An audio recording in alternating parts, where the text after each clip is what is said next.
അസ്സലാമു അലൈക്കും വറഹ്മത്തുള്ളാഹി. ഞാൻ മുഹമ്മദ് ദാനിഷ്, കോഴിക്കോട് ഗവൺമെൻറ് ലോ കോളേജിലെ ഒരു നിയമ വിദ്യാർത്ഥിയാണ്.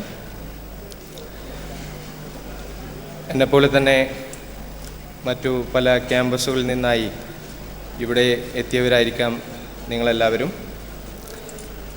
ഇന്നത്തെ ലോകത്ത് ജീവിതത്തിൻ്റെ ഏതേത് സാഹചര്യങ്ങളിലും ഒരു യഥാർത്ഥ വിശ്വാസിയായി, ഒരു മുസ്ലിമായി ജീവിക്കുക എന്നത് തീർത്തും ശ്രമകരമാണ് എന്നതുപോലെ തന്നെയാണ് ക്യാമ്പസുകളിൽ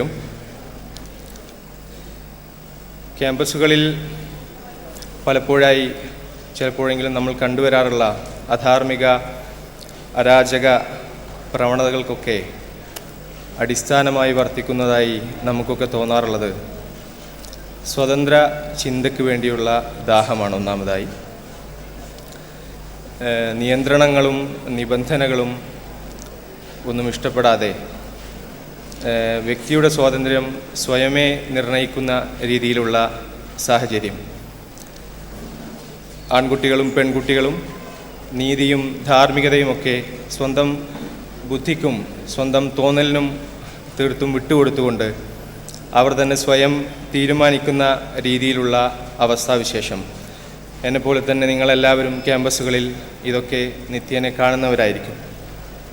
ഈ വ്യക്തി സ്വാതന്ത്ര്യം അവർക്ക് കൊടുക്കുന്നത് അവരുടെ മെൻ്റൽ, അല്ലെങ്കിൽ അവർ മാനസികമായി അവർ തേടുന്ന, അവർ ആഗ്രഹിക്കുന്ന രീതിയിലുള്ള കാര്യങ്ങളായിരിക്കാം. എന്നാൽ അതിൻ്റെയൊക്കെ ഒരു മൂല്യബോധം എങ്ങനെയെന്ന് ഉൾക്കൊള്ളാൻ ഈ സഹോദരങ്ങളൊക്കെ തയ്യാറാവുന്നുണ്ടോ എന്നാണ് നമുക്ക് തോന്നാറുള്ളത്. കേരളത്തിൽ, എൻ്റെ ക്യാമ്പസിൻ്റെ പശ്ചാത്തലത്തിൽ പറഞ്ഞാൽ, കേരളത്തിൽ അടുത്തായി നമ്മൾ കണ്ടു പോയ സദാചാര വിരുദ്ധമായ ചുംബന സമരം എന്നതിൻ്റെ ഒരു തുടർച്ച എന്നോണം കേരളത്തിലെ പല ക്യാമ്പസുകളിലും അതിനോട് ഒത്തുപിടിച്ചുകൊണ്ട് ചില സമരങ്ങളുണ്ടായി. അത്തരത്തിൽ തന്നെ എൻ്റെ ക്യാമ്പസിലും ഉണ്ടായിരുന്നു ഒരു ആലിംഗന സമരം. നിങ്ങൾ പലരും മീഡിയാസൊക്കെ ശ്രദ്ധിച്ചിട്ടുണ്ടാവാം. അതിൻ്റെ സംഘാടകർ കോളേജിൽ തന്നെ, അല്ലെങ്കിൽ ക്യാമ്പസിൽ തന്നെ തീർത്തും ഒരു ന്യൂനപക്ഷമാണ് അത് സംഘടിപ്പിക്കുന്നവർ. അവർ ഫേസ്ബുക്കിൽ ഒരു പോസ്റ്റ് ചെയ്യുമ്പോഴേക്കും, അല്ലെങ്കിൽ ഏതെങ്കിലും മാധ്യമ സ്ഥാപനത്തിലെ സുഹൃത്തുക്കളെ വിളിച്ച് ഇത്തരം ഒരു പരിപാടിയുണ്ട് എന്നൊക്കെ പറയുമ്പോഴേക്കും രാവിലെ നമ്മൾ കോളേജിൽ ചെല്ലുമ്പോൾ കാണുന്നത് മലയാളത്തിലെ മുൻനിര മാധ്യമ സ്ഥാപനങ്ങളെല്ലാം OB വാനുമായി ലൈവ് ടെലികാസ്റ്റിന് ഒരുങ്ങി നിൽക്കുന്നതാണ്. അത് സംഘടിപ്പിക്കുന്നവർക്ക് പോലും അതിൽ ഒരു വ്യക്തതയില്ല എന്നാണ് പിന്നീട് അവർക്ക് തന്നെ ബോധ്യമായ സത്യം. ഇങ്ങനെയൊക്കെയുള്ള സാഹചര്യങ്ങളിൽ നമ്മൾ എന്ത് നിലപാടെടുക്കണം? ഇത്തരം ആഭാസകരമായ സദാചാര വിരുദ്ധമായ സമരങ്ങളും പ്രവണതകളും ഒക്കെ ഉയർന്നു വരുമ്പോൾ ഒരു മുസ്ലിം എന്ന നിലയിൽ നമ്മൾ എന്ത് നിലപാടെടുക്കണം എന്നത് നമ്മളൊക്കെ ചിന്തിക്കേണ്ടതാണ്, ചർച്ച ചെയ്യേണ്ടതാണ്. മറ്റൊരു കാര്യമാണ് പ്രധാനമായി ഇവിടെയുള്ള ഇത്തരം പ്രവണതകൾക്കൊക്കെ ഇതൊക്കെ റെക്ടിഫൈ ചെയ്യാൻ മാത്രം എന്തെങ്കിലും ഉണ്ടോ എന്നത്. സത്യത്തിൽ ക്യാമ്പസുകളകത്തെ രാഷ്ട്രീയത്തിന് ഇതിന് വലിയൊരു പ്രാധാന്യമുണ്ട് എന്നാണ് ഞാൻ കരുതുന്നത്. ക്യാമ്പസുകളിലെ ഇതിനൊക്കെ കുടപിടിക്കുന്ന രീതിയിലുള്ള രാഷ്ട്രീയമാണ് പലപ്പോഴും കാണാറുള്ളത്. മൂല്യബോധം വ്യക്തിക്ക് മാത്രം വിട്ടുകൊടുക്കുന്ന രാഷ്ട്രീയ പ്രസ്ഥാനങ്ങൾ, പ്രത്യേകിച്ചും കമ്മ്യൂണിസ്റ്റ് വിദ്യാർത്ഥി പ്രസ്ഥാനങ്ങളൊക്കെ സജീവമായി നിൽക്കുന്ന ക്യാമ്പസുകളിൽ നിന്ന് വരുന്നവർക്കറിയാം. എൻ്റെ ക്യാമ്പസിലൊക്കെ ഉള്ള സമുദായത്തിനകത്ത് മെമ്പർഷിപ്പ് ഉള്ളപ്പോൾ പോലും സജീവമായി കമ്മ്യൂണിസത്തിന് നെഞ്ചേറ്റുന്ന ആളുകൾ, അവരോട് എന്തെങ്കിലും ഇതിൻ്റെ രണ്ടിൻ്റെയും വ്യതിരിക്തതയെ ചോദ്യം ചെയ്താൽ, അല്ലെങ്കിൽ ഒരേ സമയം എങ്ങനെ നിങ്ങൾക്കിത് കഴിയുന്നു എന്ന് ചോദിച്ചാൽ, പലപ്പോഴും അവർ തരുന്ന മറുപടിയിൽ നമുക്കൊരു മലയാളത്തിൽ പഴഞ്ചൊല്ലാണ് ഓർമ്മ വരിക. അത് അഞ്ജനം എന്നാൽ ഞാൻ അറിയും, അത് മഞ്ഞൾ പോലെ വെളുത്തിരിക്കും എന്നാണ്. ഇത്തരം എല്ലാ അവസ്ഥകളിലും, ഇത്തരം സാഹചര്യങ്ങളിലും അടിസ്ഥാനമായി ഏത് തെറ്റുകളിലേക്കും നമ്മൾ പോകുന്ന തരത്തിൽ മനസ്സിനെ ആക്കുന്ന വിധത്തിലുള്ള സ്വതന്ത്ര ചിന്ത, മതമൂല്യങ്ങളെയും മൂല്യബോധത്തെയും എല്ലാം നിരാകരിച്ചുകൊണ്ടുള്ള ഇത്തരം പ്രവണതകളാണ് ക്യാമ്പസുകളിൽ ഉണ്ടാകുന്നതായി കാണാറുള്ളത്. ചുരുക്കത്തിൽ ഇത്തരം അവസ്ഥകളിൽ നിന്നൊക്കെ മാറി നിന്നുകൊണ്ട് യഥാർത്ഥ വിശ്വാസം മുറുകെ പിടിച്ച് യഥാർത്ഥ മതവിശ്വാസം പഠിപ്പിക്കുന്ന മൂല്യബോധം പ്രതിനിധാനം ചെയ്യുന്നവരാകാൻ, അതിൻ്റെ പ്രചാരകരാവാൻ നമുക്കെല്ലാം കഴിയട്ടെ എന്ന് ആശംസിച്ചുകൊണ്ട് പ്രാർത്ഥിച്ചുകൊണ്ട് ഞാൻ എൻ്റെ വാക്കുകൾ ചുരുക്കുന്നു. അസ്സലാമു അലൈക്കും. അസ്സലാമു അലൈക്കും വറഹ്മത്തുള്ളാഹി. അൽഹംദുലില്ലാഹി റബ്ബിൽ ആലമീൻ വസ്സലാത്തു വസ്സലാമു അലാ റസൂലിഹിൽ അമീൻ വഅലാ ആലിഹി വസ്ഹബിഹി അജ്മഈൻ അമ്മാ ബഅദ്. ബഹുമാനരായ സുഹൃത്തുക്കളെ, നമ്മുടെ റോഫ്കോണിലെ ഏറ്റവും സജീവമായൊരു ചർച്ചയിലേക്കാണ് നമ്മൾ പ്രവേശിച്ചുകൊണ്ടിരിക്കുന്നത്.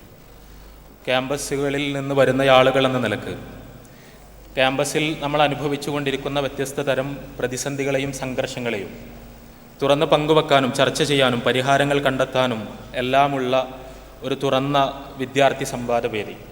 ഇവിടെ ഈ ചർച്ചയ്ക്ക് തുടക്കം കുറിച്ചുകൊണ്ട് ബഹുമാനനായ സുഹൃത്ത് ദാനിഷ് പറഞ്ഞ കാര്യങ്ങൾ അത് നമ്മളെല്ലാവരും കേട്ടു. നമ്മുടെ എല്ലാം ക്യാമ്പസുകളിൽ സമാനമായ അനുഭവങ്ങൾ നമുക്കൊക്കെയുണ്ട്. സ്വാതന്ത്ര്യം മനുഷ്യന് പടച്ച തമ്പുരാൻ നൽകിയിട്ടുള്ള വളരെ പ്രധാനപ്പെട്ട ഒരു അനുഗ്രഹമാണ്. അസ്തിത്വ സ്വാതന്ത്ര്യം അഥവാ നന്മയും തിന്മയും ചെയ്യാനും തിരഞ്ഞെടുക്കാനും എല്ലാമുള്ള അവസരങ്ങൾ. ആ അവസരങ്ങൾ ഭൂമുഖത്ത് മറ്റ് ജീവിവർഗങ്ങൾക്കൊന്നുമില്ലാത്തതാണ്. ഭൂമുഖത്ത് നിലനിൽക്കുന്ന ദശലക്ഷക്കണക്കിന് ജീവിവർഗങ്ങളിൽ ധർമ്മവും അധർമ്മവും ചെയ്യാൻ സ്വാതന്ത്ര്യം നൽകപ്പെട്ടിട്ടുള്ള ഒരേയൊരു ജീവി മനുഷ്യനാണ്. ആ സ്വാതന്ത്ര്യം നൽകപ്പെട്ടു എന്നതുകൊണ്ട് തന്നെയാണ് യഥാർത്ഥത്തിൽ വിധിവിലക്കുകളും ധാർമ്മികതയും എല്ലാം പ്രസക്തമാകുന്നതും. ഇവിടെ സൂചിപ്പിക്കപ്പെട്ടതുപോലെ സ്വതന്ത്ര ചിന്ത പറയാനും അവതരിപ്പിക്കാനുമെല്ലാം വളരെ സൗന്ദര്യമുള്ളൊരാശയമാണ്. മനുഷ്യന് സ്വാതന്ത്ര്യമുണ്ട്. ആ സ്വാതന്ത്ര്യത്തിന് അതിരുകളും അതിർത്തികളും നിർണ്ണയിക്കുവാൻ ആർക്കും അവകാശമില്ല. ഓരോരുത്തരും എന്തൊക്കെയാണ് ചെയ്യേണ്ടത് എന്ന് അയാൾ തന്നെ സ്വയം തീരുമാനിക്കേണ്ടതാണ്. അതിനു പകരം ഭരണകൂടമോ മതമോ സമൂഹമോ ഒന്നും അയാളുടെ വ്യക്തി സ്വാതന്ത്ര്യത്തിൽ ഇടപെട്ടുകൂടാ എന്ന് ഒരു സിദ്ധാന്തത്തിൻ്റെ തലത്തിൽ അവതരിപ്പിക്കുമ്പോൾ അത് സുന്ദരമാണ് എന്ന് പലർക്കും തോന്നാം. യഥാർത്ഥത്തിൽ മാനവികതയുടെ എല്ലാ ഭാവങ്ങളെയും നശിപ്പിക്കുന്ന എല്ലാതരം അധർമ്മങ്ങളിലേക്കും മനുഷ്യരെ പ്രചോദിപ്പിക്കുന്ന ഒരു വീക്ഷണമാണിത് എന്നതാണ് സത്യം. നമ്മൾ ആലോചിച്ച് നോക്കുക, മനുഷ്യൻ എന്ന നിലയിൽ നമുക്ക് നന്മ ചെയ്യാനും തിന്മ ചെയ്യാനും കഴിയും എന്നത് വളരെ ലളിതമായൊരു സത്യമാണ്. നമുക്ക് നന്മയും തിന്മയും ചെയ്യാൻ കഴിയുമെങ്കിൽ, നമുക്ക് ധർമ്മവും അധർമ്മവും ചെയ്യാൻ കഴിയുമെങ്കിൽ അവിടെ നമുക്ക് നിയന്ത്രണങ്ങൾ ആവശ്യമുണ്ട് എന്നത് ഏറെയൊന്നും വിശദീകരണം ആവശ്യമില്ലാതെ ആർക്കും മനസ്സിലാക്കാൻ കഴിയുന്ന ഒരു യാഥാർത്ഥ്യമാണ്. ധർമ്മവും അധർമ്മവും ചെയ്യാൻ സ്വാതന്ത്ര്യം നൽകപ്പെട്ടിട്ടുള്ള ഒരു ജീവി, ആ ജീവിയുടെ ജീവിതം അത് ഭൂമുഖത്ത് പ്രശ്നങ്ങളും കുഴപ്പങ്ങളും ഉണ്ടാകാതിരിക്കണമെങ്കിൽ അവന് നന്മ ചെയ്യാനുള്ള പ്രചോദനവും തിന്മകളിൽ നിന്ന് മാറി നിൽക്കാനുള്ള ഉപദേശവും കിട്ടിയേ തീരൂ എന്നതാണ് സത്യം. അവിടെ എന്താണ് ധർമ്മം എന്താണ് അധർമ്മം എന്ന പ്രശ്നമുണ്ട്. ഭൗതികവാദത്തിൻ്റെ ഭൂമികയിൽ നിന്നുകൊണ്ട് പരിശോധിക്കുമ്പോൾ ഓരോരുത്തർക്കും തോന്നുന്നതാണ് നന്മ. തനിക്ക് നന്മ എന്ന് തോന്നുന്നതെല്ലാം നന്മയാണ് എന്നും തനിക്ക് തിന്മയായി തോന്നുന്നത് മാത്രമാണ് തിന്മ എന്നും വാശി പിടിക്കുകയും അതിനുവേണ്ടി സിദ്ധാന്തങ്ങൾ അവതരിപ്പിക്കുകയും ചെയ്യുന്ന ആളുകളുണ്ട്. പ്രത്യേകിച്ചും ക്യാമ്പസുകളിൽ ഇസ്ലാമികമായൊരു ധർമ്മബോധത്തിൻ്റെ അളവുകോലുകളുമായി അത്തരം ആളുകളെ സമീപിക്കുമ്പോൾ ഞങ്ങളെ സംബന്ധിച്ചിടത്തോളം നന്മയും തിന്മയും ഞങ്ങളുടെ തലച്ചോറാണ് തീരുമാനിക്കുന്നത്, അത് ഏതെങ്കിലും മതപാഠങ്ങളിൽ നിന്ന് നിർദ്ധരിക്കപ്പെടേണ്ടതല്ല എന്ന് മറുപടി പറയുന്നവരുണ്ട്. അവിടെയും വളരെ അടിസ്ഥാനപരമായൊരു പ്രശ്നമുണ്ട്. നമ്മൾ നന്മ തിന്മകളെ അപഗ്രഥിക്കുവാൻ ഉപയോഗിക്കുന്നത് നമ്മുടെ തലച്ചോറാണ്. നമ്മുടെ തലച്ചോർ പദാർത്ഥത്തെക്കുറിച്ച് മാത്രം പഠിക്കുവാൻ ശേഷിയുള്ള ഒരു അവയവമാണ്. പ്രപഞ്ചനാഥൻ മനുഷ്യന്റെ മസ്തിഷ്കത്തെ സംവിധാനിച്ചിട്ടുള്ളത് പദാർത്ഥത്തെ മാത്രം അപഗ്രഥിക്കുവാൻ കഴിയുന്ന രീതിയിലാണ്. നന്മയോ തിന്മയോ പദാർത്ഥങ്ങളല്ല. ധർമാധർമ്മങ്ങൾ പദാർത്ഥാതീതമായ അസ്തിത്വമുള്ള പരികൽപ്പനകളാണ്. ആ പദാർത്ഥാതീതമായ അസ്തിത്വമുള്ള പരികൽപ്പനകളെ നമ്മുടെ തലച്ചോറ് ഉപയോഗിച്ചുകൊണ്ട് നമ്മൾ നിർണ്ണയിക്കാൻ ശ്രമിച്ചാൽ പലപ്പോഴും ഭീകരമായ അബദ്ധങ്ങളിലായിരിക്കും ചെന്നു ചാടുക. ഇപ്പോൾ കമ്മ്യൂണിസ്റ്റ് പ്രത്യയശാസ്ത്രത്തിന്റെ ചരിത്രം തന്നെ നമ്മൾ എടുക്കുക. ഒരു ഭൗതികവാദ ദർശനമായിട്ട് പോലും നന്മയും തിന്മയും ഉണ്ട് എന്ന് ചെറിയ അളവിലെങ്കിലും പറയാൻ ശ്രമിച്ചൊരു ദർശനമാണ് കമ്മ്യൂണിസ്റ്റ് ദർശനം. സ്വകാര്യ സ്വത്താണ്, പ്രൈവറ്റ് പ്രോപ്പർട്ടിയാണ് ഭൂമുഖത്ത് നിലനിൽക്കുന്ന ഏറ്റവും വലിയ തിന്മ എന്നും ആ തിന്മയെ നിഷ്കാസനം ചെയ്യാനാണ് ഭരണകൂടം ശ്രമിക്കേണ്ടത് എന്നും കമ്മ്യൂണിസം സിദ്ധാന്തിച്ചു. 1917 റഷ്യയിൽ കമ്മ്യൂണിസ്റ്റ് വിപ്ലവം ഉണ്ടാകുന്നത്. ആ വിപ്ലവം ഉണ്ടായി പിന്നീട് റഷ്യയിൽ നടന്നത് സ്വകാര്യ സ്വത്ത് നിഷ്കാസനത്തിനു വേണ്ടിയുള്ള പല തലങ്ങളിലുള്ള പരിശ്രമങ്ങളാണ്. ആ പരിശ്രമങ്ങൾ വിജയിപ്പിക്കുവാൻ വേണ്ടി ലക്ഷക്കണക്കിന് ആളുകളെ കൊന്നൊടുക്കാൻ റഷ്യയിലെ ഭരണാധികാരികൾ സന്നദ്ധമായി. അങ്ങനെ ലക്ഷക്കണക്കിന് മനുഷ്യരുടെ ചോര കൊണ്ട് റഷ്യയുടെ മണ്ണ് ചുവന്നു. എന്നാൽ നീണ്ട പതിറ്റാണ്ടുകൾക്ക് ശേഷം 1987 ആയപ്പോഴേക്കും അന്നത്തെ റഷ്യയുടെ ഭരണ കേന്ദ്രത്തിലുണ്ടായിരുന്ന മിഖായിൽ ഗോർബച്ചേവ് അദ്ദേഹം പെരിസ്ട്രോയ്ക്കയും ഗ്ലാസ്നോസ്തും അവതരിപ്പിക്കുകയും ഇതുവരെ തുടർന്നു വന്നിരുന്ന നയങ്ങൾ മുഴുവൻ തെറ്റാണ് എന്ന് കുമ്പസാരം നടത്തുകയും പ്രൈവറ്റ് പ്രോപ്പർട്ടിയെ അംഗീകരിച്ചുകൊണ്ടല്ലാതെ ഒരു രാഷ്ട്രത്തിന് മുന്നോട്ട് പോകാൻ കഴിയില്ല എന്ന് ചൂണ്ടിക്കാണിക്കുകയും ചെയ്തു. അവിടെ മാർക്സും ആംഗൽസും ലെനിനുമെല്ലാം മുമ്പ് സിദ്ധാന്തിച്ച കാര്യങ്ങൾ, പ്രൈവറ്റ് പ്രോപ്പർട്ടി ആണ് ലോകത്തിലെ ഏറ്റവും വലിയ തിന്മ എന്ന സിദ്ധാന്തം, ആ സിദ്ധാന്തം സ്വന്തം തലച്ചോറ് കൊണ്ട് ശരിയാണ് എന്ന് തോന്നിയ ആളുകൾ നീണ്ട 7-8 പതിറ്റാണ്ടുകൾ അത് നടപ്പിലാക്കാനുള്ള ശ്രമങ്ങൾ നടത്തി. 7 പതിറ്റാണ്ടുകൾ. ആ 7 പതിറ്റാണ്ടുകൾ ആ സിദ്ധാന്തം നടപ്പിലാക്കാൻ പരിശ്രമിച്ചതിന് ശേഷമാണ്, അതിനുവേണ്ടി അത്രയും ആളുകളെ കൂട്ടക്കൊല ചെയ്തതിന് ശേഷമാണ് ഇവർക്ക് മനസ്സിലാകുന്നത് തങ്ങൾ ധരിച്ചു വെച്ചത് തെറ്റായിരുന്നു. യഥാർത്ഥത്തിൽ സ്വകാര്യ സ്വത്തിനെതിരെയുള്ള കുരിശുയുദ്ധമായിരുന്നില്ല രാഷ്ട്രം നിർവഹിക്കേണ്ടിയിരുന്നത് എന്ന്. ഞാൻ സൂചിപ്പിക്കുന്നത്, നമ്മുടെ മസ്തിഷ്കം കൊണ്ട് ധർമാധർമ്മങ്ങളെ വ്യവച്ഛേദിച്ചാലുള്ള കുഴപ്പം ഇതാണ്. നമുക്ക് ഒരു കാര്യം നന്മയാണ് എന്ന് തോന്നും, മറ്റൊരു കാര്യം തിന്മയാണ് എന്ന് തോന്നും. നീണ്ട പതിറ്റാണ്ടുകൾ ആ നന്മയും തിന്മയും നടപ്പിലാക്കി കഴിഞ്ഞതിന് ശേഷമായിരിക്കും, അതിൻ്റെ ദുരന്തങ്ങൾ മുഴുവൻ അനുഭവിച്ച് കഴിഞ്ഞതിന് ശേഷമായിരിക്കും നമ്മുടെ ധാരണകൾ തെറ്റായിരുന്നു എന്ന് നമുക്ക് മനസ്സിലാവുക. ഇവിടെയാണ് ഇസ്ലാം വളരെ കൃത്യമായി ഇടപെടുന്നത്. ഇസ്ലാം പറയുക, ധർമാധർമ്മങ്ങളെ വ്യവച്ഛേദിക്കുവാൻ മനുഷ്യന്റെ മസ്തിഷ്കം കൊണ്ട് കഴിയില്ല എന്നാണ്. ധർമാധർമ്മങ്ങൾ മനുഷ്യനെ പടച്ച തമ്പുരാൻ തന്നെ അവനെ പഠിപ്പിക്കേണ്ടതാണ്. അതിനു വേണ്ടിയാണ് പ്രവാചകന്മാർ നിയോഗിക്കപ്പെട്ടത്, പ്രവാചകന്മാർക്ക് വേദഗ്രന്ഥങ്ങൾ അവതരിപ്പിക്കപ്പെട്ടത്. ആ പ്രവാചകന്മാരുടെ ശൃംഖലയിലെ അവസാനത്തെ പ്രവാചകനാണ് മുഹമ്മദ് റസൂലുള്ളാഹി സ്വല്ലല്ലാഹു അലൈഹി വസല്ലം. അദ്ദേഹത്തിന് അവതരിപ്പിക്കപ്പെട്ട വേദഗ്രന്ഥമാണ് പരിശുദ്ധ ഖുർആൻ. എന്താണ് ധർമ്മം എന്ന ചോദ്യത്തിന് ഖുർആനും പ്രവാചകചര്യയും എന്താണോ ധർമ്മമായി നിർണയിച്ചു തന്നിട്ടുള്ളത് അതാണ് ധർമ്മം എന്നതാണ് ഉത്തരം. എന്താണ് അധർമ്മം എന്ന ചോദ്യത്തിന് എന്തിനെയാണോ ഖുർആനും പ്രവാചകചര്യയും അധർമ്മമായി പഠിപ്പിച്ച് നിരോധിച്ചിട്ടുള്ളത് അതാണ് അധർമ്മം എന്നതാണ് ഉത്തരം. ഈ ഒരു അളവുകോൽ ഉപയോഗിച്ചുകൊണ്ടല്ലാതെ നിഷ്കൃഷ്ടമായി തെറ്റുപറ്റാതെ നന്മ തിന്മകളെ വേർതിരിക്കുവാൻ ഒരാൾക്കും സാധിക്കില്ല എന്ന് ക്യാമ്പസിലെ വിദ്യാർത്ഥികളെ ബോധ്യപ്പെടുത്താനാണ് നമ്മൾ ശ്രമിക്കേണ്ടത്. പരിശുദ്ധ ഖുർആനിനെയും പ്രവാചകചര്യയെയും ക്യാമ്പസ് സമൂഹത്തിന് മുന്നിൽ സമർപ്പിക്കുവാൻ നമുക്ക് കഴിയണം. എന്നിട്ട് അവരെ ബോധ്യപ്പെടുത്തണം, ഇതേതെങ്കിലും മനുഷ്യന്റെ ചിന്തകളല്ല, മുഹമ്മദ് റസൂലുള്ളാഹി സ്വല്ലല്ലാഹു അലൈഹി വസല്ലമയുടെ മസ്തിഷ്കത്തിൽ നിന്ന് ഉരുത്തിരിഞ്ഞു വന്ന ആശയങ്ങളല്ല, മറിച്ച് സർവജ്ഞനും സർവശക്തനുമായ പടച്ച തമ്പുരാന്റെ മാർഗദർശനമാണ്. ആ മാർഗദർശനത്തിന് മാത്രമേ ധർമാധർമ്മങ്ങളെ വളരെ കൃത്യമായി വേർതിരിക്കുവാൻ കഴിയൂ. നിങ്ങൾക്ക് പരിശോധിക്കാം, മുഹമ്മദ് നബി പടച്ച തമ്പുരാൻ നിയോഗിച്ച പ്രവാചകനാണോ? പരിശുദ്ധ ഖുർആൻ പടച്ച തമ്പുരാൻ അവതരിപ്പിച്ച വേദഗ്രന്ഥമാണോ? നിങ്ങളുടെ കയ്യിലുള്ള ഏത് മാനദണ്ഡം ഉപയോഗിച്ചും വളരെ നിഷ്കൃഷ്ടമായ പരിശോധനകൾക്ക് നിങ്ങൾ വിധേയമാക്കുക. ആ പരിശോധനകൾക്ക് വിധേയമാക്കിയാൽ നിങ്ങൾക്ക് മനസ്സിലാകും ഇത് ദൈവികമായ മാർഗദർശനമാണ് എന്ന്. അത് ബോധ്യപ്പെട്ട് കഴിഞ്ഞാൽ ആ ഖുർആനിന്റെയും പ്രവാചകചര്യയുടെയും മാർഗദർശനം അനുസരിച്ച് സ്വന്തം ജീവിതത്തെ ക്രമീകരിക്കുക എന്നതാണ് മാനവികത നിലനിൽക്കണം എന്ന് ആഗ്രഹിക്കുന്ന ഒരു മനുഷ്യൻ ചെയ്യേണ്ടത്. അതിനു പകരം എനിക്കിഷ്ടമുള്ളതെല്ലാം ഞാൻ ചെയ്യും എന്നൊരാൾ പറഞ്ഞാൽ അത് അങ്ങേയറ്റം പൈശാചികമായൊരു ധാർഷ്ട്യമാണ്. അവിടെ അയാൾക്ക് വേണമെങ്കിൽ ബലാത്സംഗം ചെയ്യാം, അയാൾക്ക് വേണമെങ്കിൽ കൊള്ള നടത്താം, അയാൾക്ക് വേണമെങ്കിൽ കവർച്ച നടത്താം, അയാൾക്ക് ആളുകളെ കൂട്ടക്കൊല ചെയ്യാം, എന്തും ചെയ്യാം.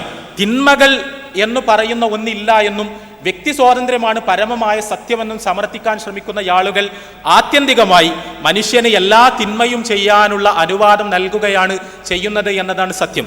ഇതിൻ്റെ ഈ ഒരു തത്വശാസ്ത്രത്തിന്റെ തുടർച്ച തന്നെയാണ് ഇവിടെ സൂചിപ്പിക്കപ്പെട്ട ചുംബന സമരങ്ങളും. ആ ചുംബന സമരങ്ങളുടെ അജണ്ടയെയോ പ്രത്യയശാസ്ത്രത്തെയോ കുറിച്ചുള്ള വിശദമായ വർത്തമാനങ്ങളിലേക്ക് നാം ഇവിടെ പോകാൻ ഉദ്ദേശിക്കുന്നില്ല. ഈ പ്രോഫ്കോണിന്റെ ഭാഗമായി തന്നെ നമ്മൾ ധാരാളമായി ചർച്ച ചെയ്തൊരു വിഷയമാണത്. അവിടെ നമ്മൾ മനസ്സിലാക്കേണ്ട വളരെ അടിസ്ഥാനപരമായൊരു വിഷയമുണ്ട്. സ്വാതന്ത്ര്യത്തിന്റെ സ്റ്റിക്കർ ഒട്ടിച്ചു വരുന്ന വർത്തമാനങ്ങൾ അവ പലപ്പോഴും ചൂഷണങ്ങളായിരിക്കും. അകമേ ചൂഷണവും പുറമേക്ക് സ്വാതന്ത്ര്യത്തിന്റെ വർത്തമാനങ്ങളുമാണ് ഇത്തരം പ്രത്യയശാസ്ത്രങ്ങൾക്കെല്ലാം പൊതുവിലുണ്ടാവുക. ഈ ചുംബന സമരത്തിന്റെയും ആലിംഗന സമരത്തിന്റെയും എല്ലാം ആളുകൾ അവർ കേരളീയ പൊതുസമൂഹത്തോട് പറയാൻ ശ്രമിച്ചത് വളരെ ലളിതമായി പറഞ്ഞാൽ വിവാഹത്തിന്റെ ആവശ്യമില്ല സെക്സിന് എന്നാണ്. ലിബറൽ സെക്സ് ആണ് ലിബറേഷൻ. വിവാഹേതര ലൈംഗികതയ്ക്ക് തുറന്ന അനുവാദമുള്ള ഒരു സാമൂഹ്യ ക്രമം കേരളത്തിൽ നിലവിൽ വരണം. വിവാഹത്തിന്റെയും കുടുംബത്തിന്റെയും വേലിക്കെട്ടുകൾക്കകത്ത് ലൈംഗിക വ്യവഹാരങ്ങൾ ഒതുങ്ങി നിൽക്കണം എന്ന സിദ്ധാന്തം, ആ സിദ്ധാന്തം പിന്തിരിപ്പനാണ്. അത് മതമൗലികവാദപരമാണ്. ആ സിദ്ധാന്തത്തെ കുടഞ്ഞെറിഞ്ഞുകൊണ്ട് സ്വതന്ത്ര ലൈംഗികതയുടെ വിഹായുസിലേക്ക് പ്രവേശിക്കുവാൻ മലയാളിക്ക് കഴിയണമെന്നാണ് ചുംബന സമരത്തിന്റെ സംഘാടകർ പൊതുവിൽ ഇവിടെ പറയാനും സിദ്ധാന്തിക്കാനും എല്ലാം ശ്രമിച്ചത്. അവിടെ നമ്മൾ മനസ്സിലാക്കേണ്ട വളരെ അടിസ്ഥാനപരമായൊരു കാര്യമുണ്ട്. ആണിന്റെയും പെണ്ണിന്റെയും ലൈംഗിക പ്രകൃതങ്ങളെ താരതമ്യം ചെയ്യുമ്പോൾ മൗലികമായ ചില വ്യത്യാസങ്ങൾ നമുക്ക് കണ്ടെത്താൻ കഴിയും. ഒന്നാമതായി, ഒരു പുരുഷനെ സംബന്ധിച്ചിടത്തോളം ജീവശാസ്ത്രപരമായി ശരീരശാസ്ത്രപരമായി പരിശോധിച്ചാൽ അവന്റെ ലൈംഗികമായ ഇച്ഛകളെ സംതൃപ്തമാക്കുവാൻ ഒരു സ്ത്രീയുടെ ശരീരം മാത്രമേ ആവശ്യമുള്ളൂ. എന്നാൽ പെണ്ണിനെ സംബന്ധിച്ചിടത്തോളം അതങ്ങനെയല്ല. ഒരു സ്ത്രീക്ക് അവളുടെ ശാരീരികവും മാനസികവുമായ ലൈംഗിക സംതൃപ്തി ലഭിക്കണമെങ്കിൽ താനുമായി ലൈംഗികത പങ്കിടുന്ന പുരുഷൻ തന്നെ സ്നേഹിക്കുന്നു എന്നും തന്നെ വിശ്വസിക്കുന്നു എന്നും തന്നെ സംരക്ഷിക്കുന്നു എന്നും ഉള്ള ബോധമുണ്ടാകണം. ഞാൻ പറഞ്ഞത് നിങ്ങൾക്ക് മനസ്സിലായിട്ടുണ്ടാകുമെന്ന് വിചാരിക്കുന്നു. ജീവശാസ്ത്രപരമായി ഒരു പുരുഷനെ സംബന്ധിച്ചിടത്തോളം അവൻ്റെ ശാരീരികമായ കാമനകളെ സംതൃപ്തമാക്കാൻ ഏതെങ്കിലും ഒരു പെൺ ശരീരമേ ആവശ്യമുള്ളൂ. എന്നാൽ പെണ്ണിനെ സംബന്ധിച്ചിടത്തോളം അതങ്ങനെയല്ല. പെണ്ണിന് സംതൃപ്തമായ ലൈംഗികത ആസ്വദിക്കണമെങ്കിൽ അവളുടെ കൂടെ ഈ ലൈംഗിക അനുഭവങ്ങൾ പങ്കിടുന്ന പുരുഷൻ അവളെ സ്നേഹിക്കുന്നു എന്നും അവളെ വിശ്വസിക്കുന്നു എന്നും അവളെ സംരക്ഷിക്കുന്നു എന്നും ഉള്ള ബോധ്യമുണ്ടാകണം. ഇവിടെ വെച്ചാണ് വിവാഹേതര ലൈംഗികത പെൺവിരുദ്ധമായ പുരുഷാധിപത്യപരമായ ഒരു കച്ചവടമായി മാറുന്നത്. പുരുഷന്റെ ഭോഗേച്ഛകളെ മാത്രം സംതൃപ്തമാക്കുകയും അവന് എത്രയും ശരീരങ്ങളെ അനുഭവിക്കുവാനുള്ള അവസരങ്ങൾ തുറന്നു കൊടുക്കുകയും പെണ്ണിന്റെ വികാരങ്ങളെ പൂർണ്ണമായി തിരസ്കരിക്കുകയും പെണ്ണിന് അവൾ സ്നേഹിക്കുകയും പ്രണയിക്കുകയും ചെയ്യുന്ന ഒരു പുരുഷനെ മാത്രമേ ഉൾക്കൊള്ളാൻ കഴിയൂ എന്ന വസ്തുതയെ അവഗണിക്കുകയും ചെയ്തുകൊണ്ടാണ് സ്വതന്ത്ര ലൈംഗികതയുടെ വർത്തമാനങ്ങൾ മുന്നേറുന്നതാണ് എന്നതാണ് സത്യം. വിവാഹത്തിൽ മാത്രമാണ് പെണ്ണിന് അത്തരമൊരു അനുഭവം ഉണ്ടാകുന്നത്. എന്നെ സ്നേഹിക്കുന്നു എന്നും എന്നെ പ്രണയിക്കുന്നു എന്നും എന്നെ സംരക്ഷിക്കും എന്നും പെണ്ണിന് ബോധ്യമുള്ളൊരു പുരുഷന്റെ കൂടെ ഉള്ള ലൈംഗികത പെണ്ണിനെ സംബന്ധിച്ചിടത്തോളം സാർത്ഥകമാകുന്നത് വിവാഹം എന്ന കുടയ്ക്ക് കീഴിൽ മാത്രമാണ്. അവിടെ വെച്ച് തന്നെ വിവാഹം എന്ന കുട എടുത്തു മാറ്റാനുള്ള പരിശ്രമം തീർച്ചയായും പെൺവിരുദ്ധമാണ്. നമ്മൾ ആണിൻ്റെയും പെണ്ണിൻ്റെയും ശരീരങ്ങളെ പരിഗണിക്കുക. ലൈംഗിക ബന്ധം ജീവശാസ്ത്രപരമായി പരിശോധിച്ചാൽ പുരുഷന് ഏതാനും നിമിഷങ്ങൾ മാത്രം നീണ്ടു നിൽക്കുന്ന, ഏതാനും മിനിറ്റുകൾ മാത്രം നീണ്ടു നിൽക്കുന്ന ഒരു അനുഭവമാണ്. എന്നാൽ പെണ്ണിനെ സംബന്ധിച്ചിടത്തോളം പ്രകൃതിപരമായി തന്നെ അങ്ങനെയല്ല. ലൈംഗികതയുടെ പൂർണ്ണമായ പ്രകാശനം സംഭവിക്കുമ്പോൾ പുരുഷന്റെ ബീജം അവളുടെ ശരീരത്തിലെത്തുന്നു. അത് അവളുടെ അണ്ഡവുമായി സംയോജിക്കുന്നു. അതൊരു സിക്താണ്ഡമായി അവളുടെ ഗർഭാശയത്തിൽ അള്ളിപ്പിടിക്കുന്നു. കോശവിഭജനം സംഭവിച്ച് ഒരു കുഞ്ഞായി വളരുന്നു. ആ കുഞ്ഞിനെ 9 മാസവും 10 ദിവസവും അവൾ പ്രയാസങ്ങൾ സഹിച്ച് ഗർഭം ധരിക്കേണ്ടി വരുന്നു. ആ കുഞ്ഞിനെ ഒടുവിൽ പുരുഷന് സങ്കല്പിക്കാൻ പോലും കഴിയാത്ത വേദനയോടുകൂടി പ്രസവിക്കേണ്ടി വരുന്നു. പ്രസവത്തിന് ശേഷം 2 വർഷത്തോളം കുഞ്ഞിനെ മുലയൂട്ടേണ്ട അവസ്ഥയുണ്ടാകുന്നു. അതിനുശേഷവും കുഞ്ഞിനെ പരിലാളിക്കുകയും പരിചരിക്കുകയും എല്ലാം ചെയ്യേണ്ട ഉത്തരവാദിത്തം ജീവശാസ്ത്രപരമായി പെണ്ണിലാണ് നിക്ഷിപ്തമായിരിക്കുന്നത്. ഇവിടെയൊന്നും പുരുഷനില്ല, പെണ്ണ് മാത്രമേയുള്ളൂ. ബയോളജിക്കലി നമ്മൾ പരിശോധിച്ചാൽ ഈ സന്ദർഭങ്ങളിൽ മുഴുവൻ ജീവശാസ്ത്രപരമായ ഉത്തരവാദിത്തങ്ങൾ നിർവഹിക്കാനുള്ളത്, ജൈവികമായ പ്രയാസങ്ങൾ അനുഭവിക്കുന്നത് പെണ്ണാണ്. പുരുഷന് അത് വർഷങ്ങൾക്ക് മുമ്പ് കഴിഞ്ഞുപോയൊരു ലൈംഗിക ബന്ധത്തിന്റെ അസ്പഷ്ടമായ ഓർമ്മകൾ മാത്രമാണ്. എന്താണ് തുറന്ന രതിയിൽ സംഭവിക്കുക? പുരുഷനും പെണ്ണും തമ്മിലുള്ള ലൈംഗിക ബന്ധത്തിൽ ജൈവികമായ പ്രയാസങ്ങൾ മുഴുവൻ അനുഭവിച്ചുകൊണ്ട് പെണ്ണ് ഒറ്റക്കാകുന്നു, പുരുഷൻ അവന്റെ വഴിക്ക് പോകുന്നു. എന്നാൽ വിവാഹത്തിൽ അങ്ങനെയല്ല. പെണ്ണ് ഈ ജൈവികമായ പ്രയാസങ്ങൾ മുഴുവൻ അനുഭവിക്കുന്ന സമയത്ത് അവൾക്ക് താങ്ങും തണലുമായി പുരുഷൻ കൂടെയുണ്ടാകും എന്ന് ഉറപ്പുവരുത്തുകയാണ് യഥാർത്ഥത്തിൽ വിവാഹം ചെയ്യുന്നത്. വിശദമായി ഞാൻ സംസാരിക്കുന്നില്ല. ഈ തലങ്ങൾ പരിശോധിച്ചാൽ വിവാഹേതര രതി പുരുഷന്റെ അനിയന്ത്രിതമായ ഭോഗാസക്തിയെ ആഘോഷിക്കുകയും അവന് എത്രയും പെൺശരീരങ്ങളെ അനുഭവിക്കുവാനുള്ള സ്വാതന്ത്ര്യം സൃഷ്ടിക്കുകയും പെണ്ണിന്റെ താല്പര്യങ്ങളെ പൂർണ്ണമായി അവഗണിക്കുകയുമാണ് ചെയ്യുന്നത് എന്നതാണ് സത്യം. അതുകൊണ്ടാണ് പരിശുദ്ധ ഖുർആൻ വളരെ കൃത്യമായി പറഞ്ഞത്, വലാ തഖറബുസ്സിന ഇന്നഹു കാന ഫാഹിഷതൻ വസാഅ സബീല. നിങ്ങളൊരിക്കലും വിവാഹേതര രതിയെ സമീപിക്കരുത്. അത് വ്യക്തമായ അധർമ്മമാണ്, മ്ലേച്ഛവൃത്തിയാണ്, തിന്മയാണ്, അത് പൈശാചികമാണ് എന്ന് ഖുർആൻ കൃത്യമായി പഠിപ്പിച്ചു. വിവാഹം മാത്രമാണ് മാനവികമായ രതിയുടെ പറുദീസ. സ്ത്രീക്കും പുരുഷനും സംതൃപ്തമായ ലൈംഗികാനുഭവങ്ങൾ നൽകുന്നത് വിവാഹത്തിന്റെ തണൽ മാത്രമാണ്. അവിടെ മാത്രമാണ് പെണ്ണിന്റെ ശരീരവും മനസ്സും പരിഗണിക്കപ്പെടുന്നതും സംരക്ഷിക്കപ്പെടുന്നതും. അപ്പോൾ സ്വാതന്ത്ര്യം എന്ന് പറഞ്ഞുകൊണ്ട് ഇവർ അവതരിപ്പിക്കുന്ന ആശയങ്ങൾ യഥാർത്ഥത്തിൽ പുരുഷന്റെ സ്വാതന്ത്ര്യത്തെ മാത്രം പരിഗണിക്കുന്നതും പെണ്ണിന്റെ വികാരങ്ങളെ 100% അവഗണിക്കുന്നതുമാണ്. അതോടൊപ്പം മൂന്നാമത്തെ കാര്യം, ഇവിടെ പറയപ്പെട്ടതുപോലെ ഭൗതിക പ്രത്യയശാസ്ത്രങ്ങളെ സ്വന്തം ആദർശങ്ങളായി ഉയർത്തിപ്പിടിക്കുന്ന സംഘടനകളും കൂട്ടായ്മകളും, ആ കൂട്ടായ്മകളുടെ ഭാഗമായി വിശ്വാസിയായൊരു വിദ്യാർത്ഥി മാറുമ്പോൾ സ്വാഭാവികമായും ആ പ്രത്യയശാസ്ത്രത്തിന്റെ പ്രചാരകനും പ്രയോക്താവും എല്ലാമായി മാറാൻ അവൻ നിർബന്ധിക്കപ്പെടുകയാണ് ചെയ്യുന്നത്.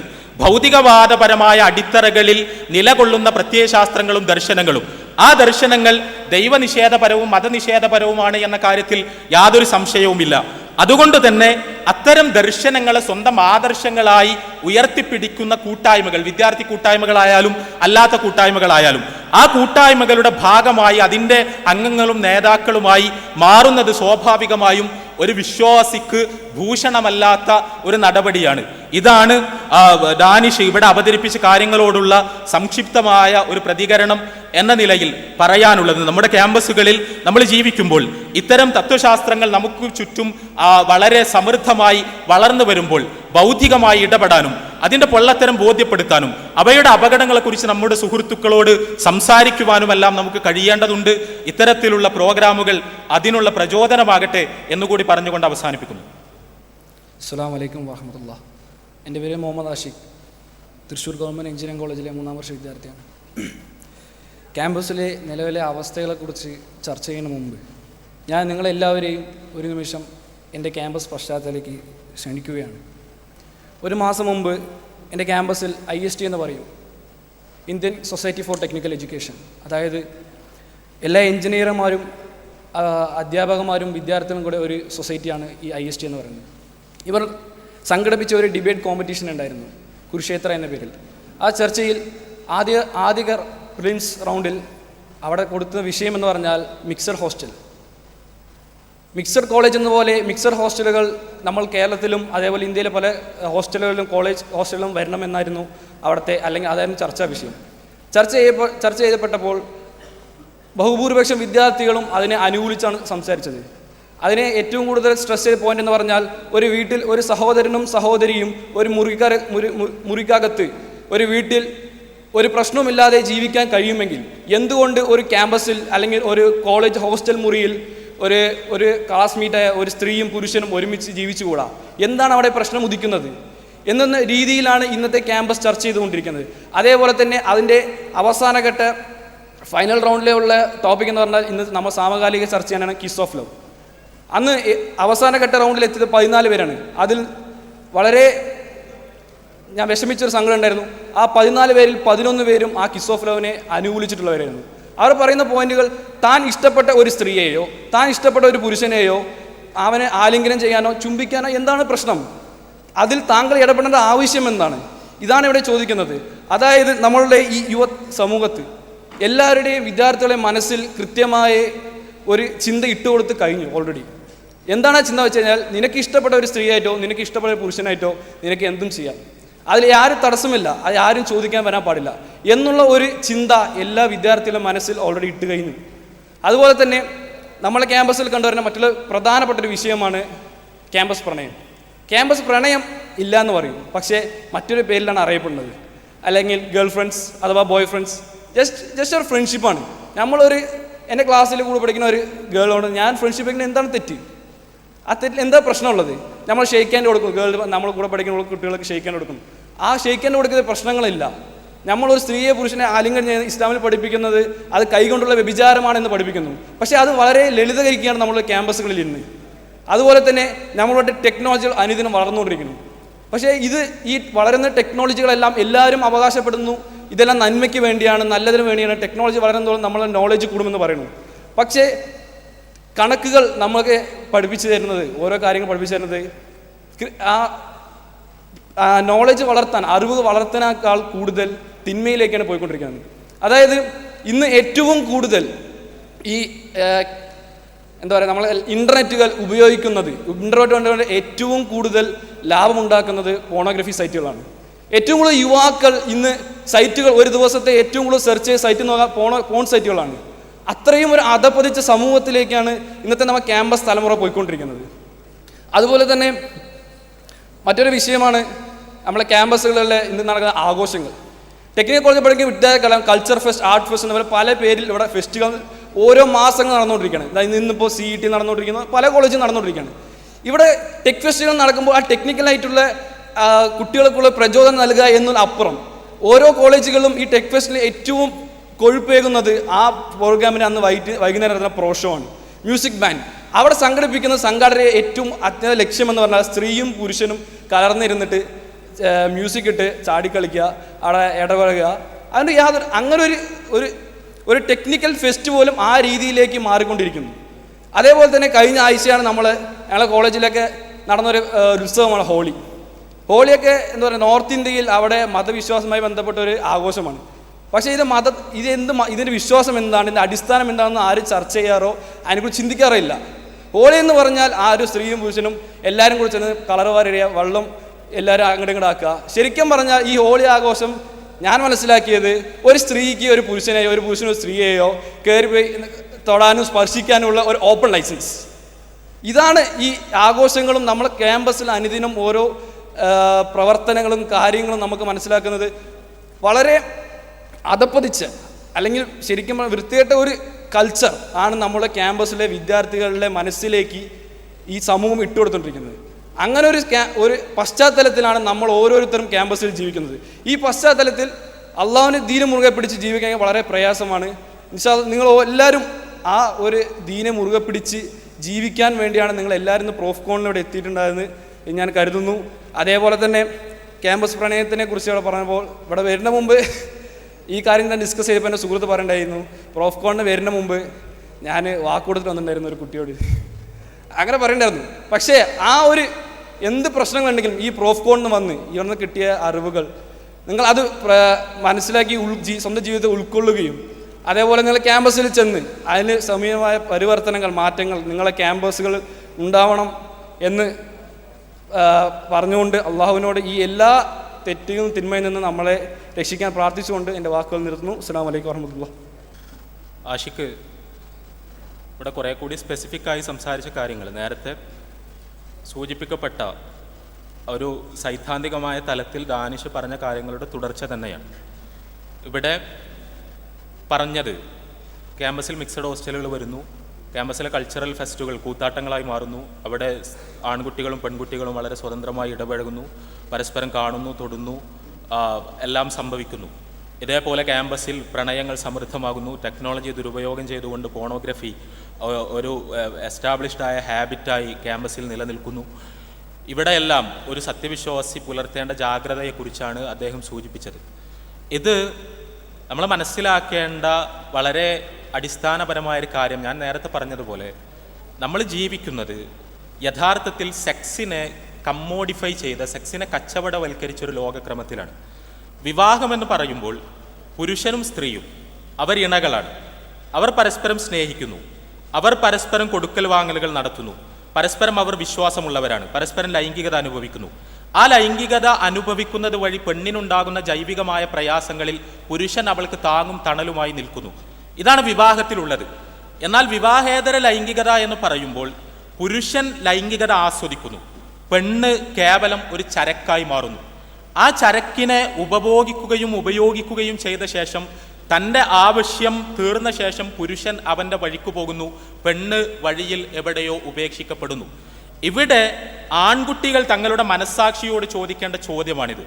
കേവലം നാൽക്കാലികളെപ്പോലെ, കേവലം മൃഗങ്ങളെപ്പോലെ അത്തരം വളരെ മൃഗീയമായ ഒരു ആസ്വാദനത്തിൻ്റെ ഉപഭോഗത്തിൻ്റെ തലത്തിൽ മാത്രം ലൈംഗികതയെ നോക്കിക്കണ്ട് സാധ്യമാകുന്ന അത്ര പെൺകുട്ടികളെ കേവലം ഒരു ചരക്കായി ഉപയോഗിച്ച് വലിച്ചെറിയുകയാണോ നമ്മൾ ചെയ്യേണ്ടത്?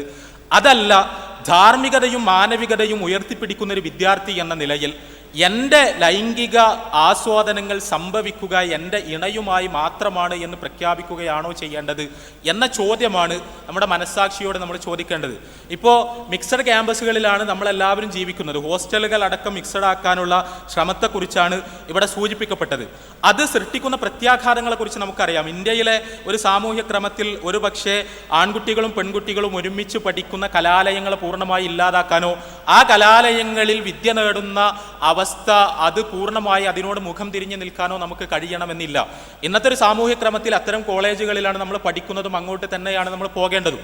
പക്ഷേ അങ്ങനെ പോകുമ്പോൾ പെൺകുട്ടികളും ആൺകുട്ടികളും ഒരുമിച്ച് പഠിക്കുകയും ഇടകലരുകയും എല്ലാം ചെയ്യുമ്പോൾ ഇസ്ലാം നിശ്ചയിച്ചിട്ടുള്ള നിബന്ധനകൾ പൂർണ്ണമായി പാലിക്കപ്പെടുന്നു എന്ന് നമ്മൾ ഉറപ്പുവരുത്തണം.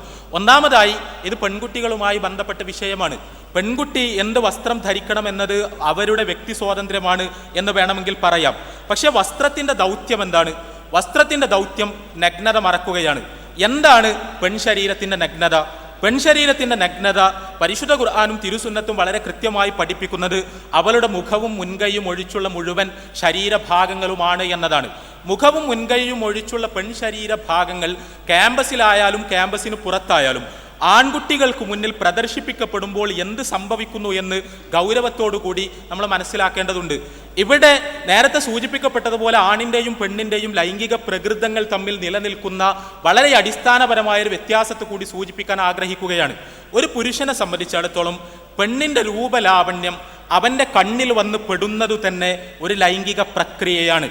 പുരുഷൻ്റെ പ്രധാനപ്പെട്ട ഒരു ലൈംഗിക അവയവമാണ് കണ്ണ് എന്ന് വരെ വേണമെങ്കിൽ പറയാം. പുരുഷന്റെ രതി ആസ്വാദനങ്ങൾ ആരംഭിക്കുന്നതും അത് സമൃദ്ധമാകുന്നതുമെല്ലാം യഥാർത്ഥത്തിൽ കണ്ണിലാണ്. കണ്ണുകൊണ്ട് തന്നെ അവന് ലൈംഗിക സംതൃപ്തിയുടെ ഒരു പടി വരെ എത്താൻ കഴിയും എന്നതാണ് യാഥാർത്ഥ്യം. അവിടെ ഒരു പെൺശരീരത്തിൻ്റെ രൂപലാവണ്യം, പെൺശരീരത്തിൻ്റെ നഗ്നത ഒരു പുരുഷന്റെ കണ്ണിൽ തറക്കുന്നതോടുകൂടി അവൻ ലൈംഗികമായി തന്നെ ആ കാഴ്ചയെ ആസ്വദിക്കുകയും ആ ആസ്വാദനം അവൻ്റെ ശരീരത്തിൽ രാസമാറ്റങ്ങൾ സൃഷ്ടിക്കുകയും ആ രാസമാറ്റങ്ങൾ അവനെ പല രീതിയിലുള്ള പ്രലോഭനങ്ങളിലേക്കും പ്രകോപനങ്ങളിലേക്കും കൊണ്ടുപോവുകയും ചെയ്യും എന്നത് ജീവശാസ്ത്രപരമായൊരു വസ്തുതയാണ്. എന്നാൽ പെണ്ണിനെ സംബന്ധിച്ചിടത്തോളം ഇതങ്ങനെയല്ല. പെണ്ണിൻ്റെ മുമ്പിൽ ഒരു പുരുഷന്റെ ശരീരം പ്രദർശിപ്പിക്കപ്പെട്ടാൽ ഈ രീതിയിൽ അവളുടെ കണ്ണ് അതിനെ ലൈംഗികമായി ആസ്വദിക്കുകയോ അവളുടെ ശരീരം അതിൽ പ്രകോപിതമാവുകയോ പ്രലോഭിതമാവുകയോ ചെയ്യുന്നില്ല. ഇത് വളരെ വ്യക്തമായി നമ്മൾ മനസ്സിലാക്കണം. പുരുഷന്റെ ലൈംഗികാനുഭവങ്ങൾ അവൻ്റെ കണ്ണിൽ നിന്ന് ആരംഭിക്കുന്നു. എന്നാൽ പെണ്ണിൻ്റെ ലൈംഗികാനുഭവങ്ങൾ യഥാർത്ഥത്തിൽ ആരംഭിക്കുന്നത് സ്പർശനത്തിൽ നിന്നും പുരുഷൻ അവളോട് പറയുന്ന മധുര വർത്തമാനങ്ങളിൽ നിന്നുമാണ്. ചെവിയും തൊലിയുമാണ് അവളെ സംബന്ധിച്ചിടത്തോളം ഇതിൻ്റെ തുടക്കം. എന്നാൽ പുരുഷനെ സംബന്ധിച്ചിടത്തോളം കണ്ണാണ് അവൻ്റെ ലൈംഗിക വികാരങ്ങളുടെ തുടക്കവും അത് ശക്തിപ്പെടുന്നതുമെല്ലാം അവിടെ വെച്ചാണ്. ഇതുകൊണ്ട് ഒരു പെൺകുട്ടി അവളുടെ ശരീരനഗ്നത പ്രദർശിപ്പിച്ചുകൊണ്ട് ഒരു പുരുഷന്റെ മുന്നിൽ പ്രത്യക്ഷപ്പെട്ടാൽ പുരുഷൻ അവളെ ലൈംഗികമായി ആസ്വദിക്കും എന്ന കാര്യം തീർച്ചയാണ്. അവൻ്റെ കണ്ണിനും അവൻ്റെ ശരീരത്തിനും ലൈംഗികമായ അനുഭവങ്ങൾ ഉണ്ടാകുന്നു എന്നത് പച്ചയായ ഒരു സത്യമാണ്. എന്നാൽ ഒരു പെൺകുട്ടിയുടെ മുന്നിൽ ഒരു പുരുഷന്റെ ശരീരം തുറന്നു വെക്കപ്പെടുമ്പോഴുള്ള അവസ്ഥ ഇതല്ല. ഇതിനാലാണ് ഇസ്ലാം വളരെ കൃത്യമായി പറഞ്ഞത്, പെണ്ണ് അവളുടെ ശരീരം പൂർണ്ണമായി മറക്കണം, മുഖവും മുൻകൈയും ഒഴിച്ചുള്ള ഭാഗങ്ങൾ അവൾ പുറത്തേക്ക് ഇറങ്ങുമ്പോൾ. എന്തുകൊണ്ടെന്നാൽ ലൈംഗികമായ ആസ്വാദനം ഇണകൾക്കിടയിൽ മാത്രം സംഭവിക്കേണ്ടതാണ്. അവളെ വിവാഹം കഴിച്ച അവളുടെ ഭർത്താവിനാണ് അവളിൽ നിന്ന് ലൈംഗികമായ സംതൃപ്തി ഉണ്ടാകേണ്ടത്. അയാൾക്ക് മുന്നിൽ മാത്രമേ അവളുടെ ശരീരം തുറന്നു വെക്കപ്പെടാൻ പാടുള്ളൂ. അതിനു പകരം അവളുടെ ശരീരം മറ്റുള്ള പുരുഷന്മാർക്ക് മുന്നിൽ തുറന്നു വെക്കപ്പെട്ടാൽ അവരെല്ലാം അവളെ ലൈംഗികമായി ആസ്വദിക്കുകയാണ് ചെയ്യുന്നത്. വെറുതെ ഇവിടെ ഇരിക്കുന്ന പെൺകുട്ടികൾ ആലോചിച്ചു നോക്കുക. നിങ്ങൾ ഗ്ലാമറസ് ആയ വസ്ത്രങ്ങൾ ധരിക്കുന്നു, ശരീരഭാഗങ്ങൾ പ്രദർശിപ്പിക്കുന്നു, ആൺകുട്ടികളെ പ്രലോഭിപ്പിക്കുന്ന രീതിയിൽ അണിഞ്ഞൊരുങ്ങി ക്യാമ്പസിലേക്ക് വരുന്നു. അവിടെ എന്താണ് സംഭവിക്കുന്നത്? നിങ്ങൾക്ക് ലൈംഗികമായൊരു അനുഭവവും ഉണ്ടാകുന്നില്ല. നിങ്ങൾ ശരീര പ്രദർശനം നടത്തി ക്യാമ്പസിലൂടെ നടന്നു നീങ്ങുന്നു. എന്നാൽ നിങ്ങൾക്ക് ചുറ്റുമുള്ള നൂറുകണക്കിന് ആൺകുട്ടികൾ നിങ്ങളെ കണ്ടിട്ടില്ല, നിങ്ങളെ പരിചയമില്ലാത്ത, നിങ്ങളുമായി യാതൊരു ബന്ധവുമില്ലാത്ത, നിങ്ങളെ വിവാഹം കഴിച്ചിട്ടില്ലാത്ത, നിങ്ങളുമായി ഒരു കരാറിൽ ഏർപ്പെട്ടിട്ടില്ലാത്ത നൂറുകണക്കിന് ആൺകുട്ടികൾ നിങ്ങളെ ലൈംഗികമായി ആസ്വദിച്ചുകൊണ്ടേയിരിക്കുന്നു. ഇത് സത്യമാണ്, ജീവശാസ്ത്രപരമായൊരു സത്യമാണ്. അവിടെ ആർക്കാണ് നഷ്ടം? ആണിൻ്റെ ലൈംഗിക ആസ്വാദനത്തിന് ക്യാമ്പസിൽ തുറന്ന അവസരങ്ങൾ ഉണ്ടാകുന്നു. പെണ്ണിന് തിരിച്ച് യാതൊന്നും ഉണ്ടാകുന്നില്ല. പെണ്ണ് കേവലം ഒരു പ്രദർശന ചരക്ക് മാത്രമായി മാറുന്നു.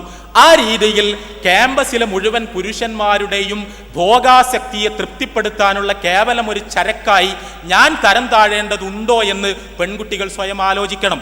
അങ്ങനെ ആലോചിച്ചാൽ ഇസ്ലാമിക ഹിജാബ് നമ്മെ സംരക്ഷിക്കുകയും നമുക്ക് വ്യക്തിത്വം പ്രദാനം ചെയ്യുകയും നമ്മെ ഈ കാമാർത്ഥമായ പുരുഷ നേത്രങ്ങളുടെ കട്ടുനോട്ടങ്ങളിൽ നിന്ന് സംരക്ഷിക്കുകയുമാണ് ചെയ്യുന്നത് എന്ന ബോധ്യമുണ്ടാകും.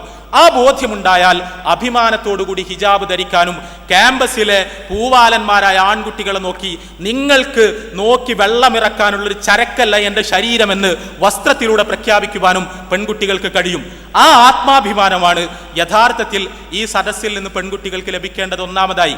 രണ്ടാമതായി, ആൺകുട്ടികളും പെൺകുട്ടികളും തമ്മിൽ ഇടപഴകുന്ന സമയത്ത് പാലിക്കപ്പെടേണ്ട ദൂരം കൃത്യമായി പാലിക്കപ്പെടണം.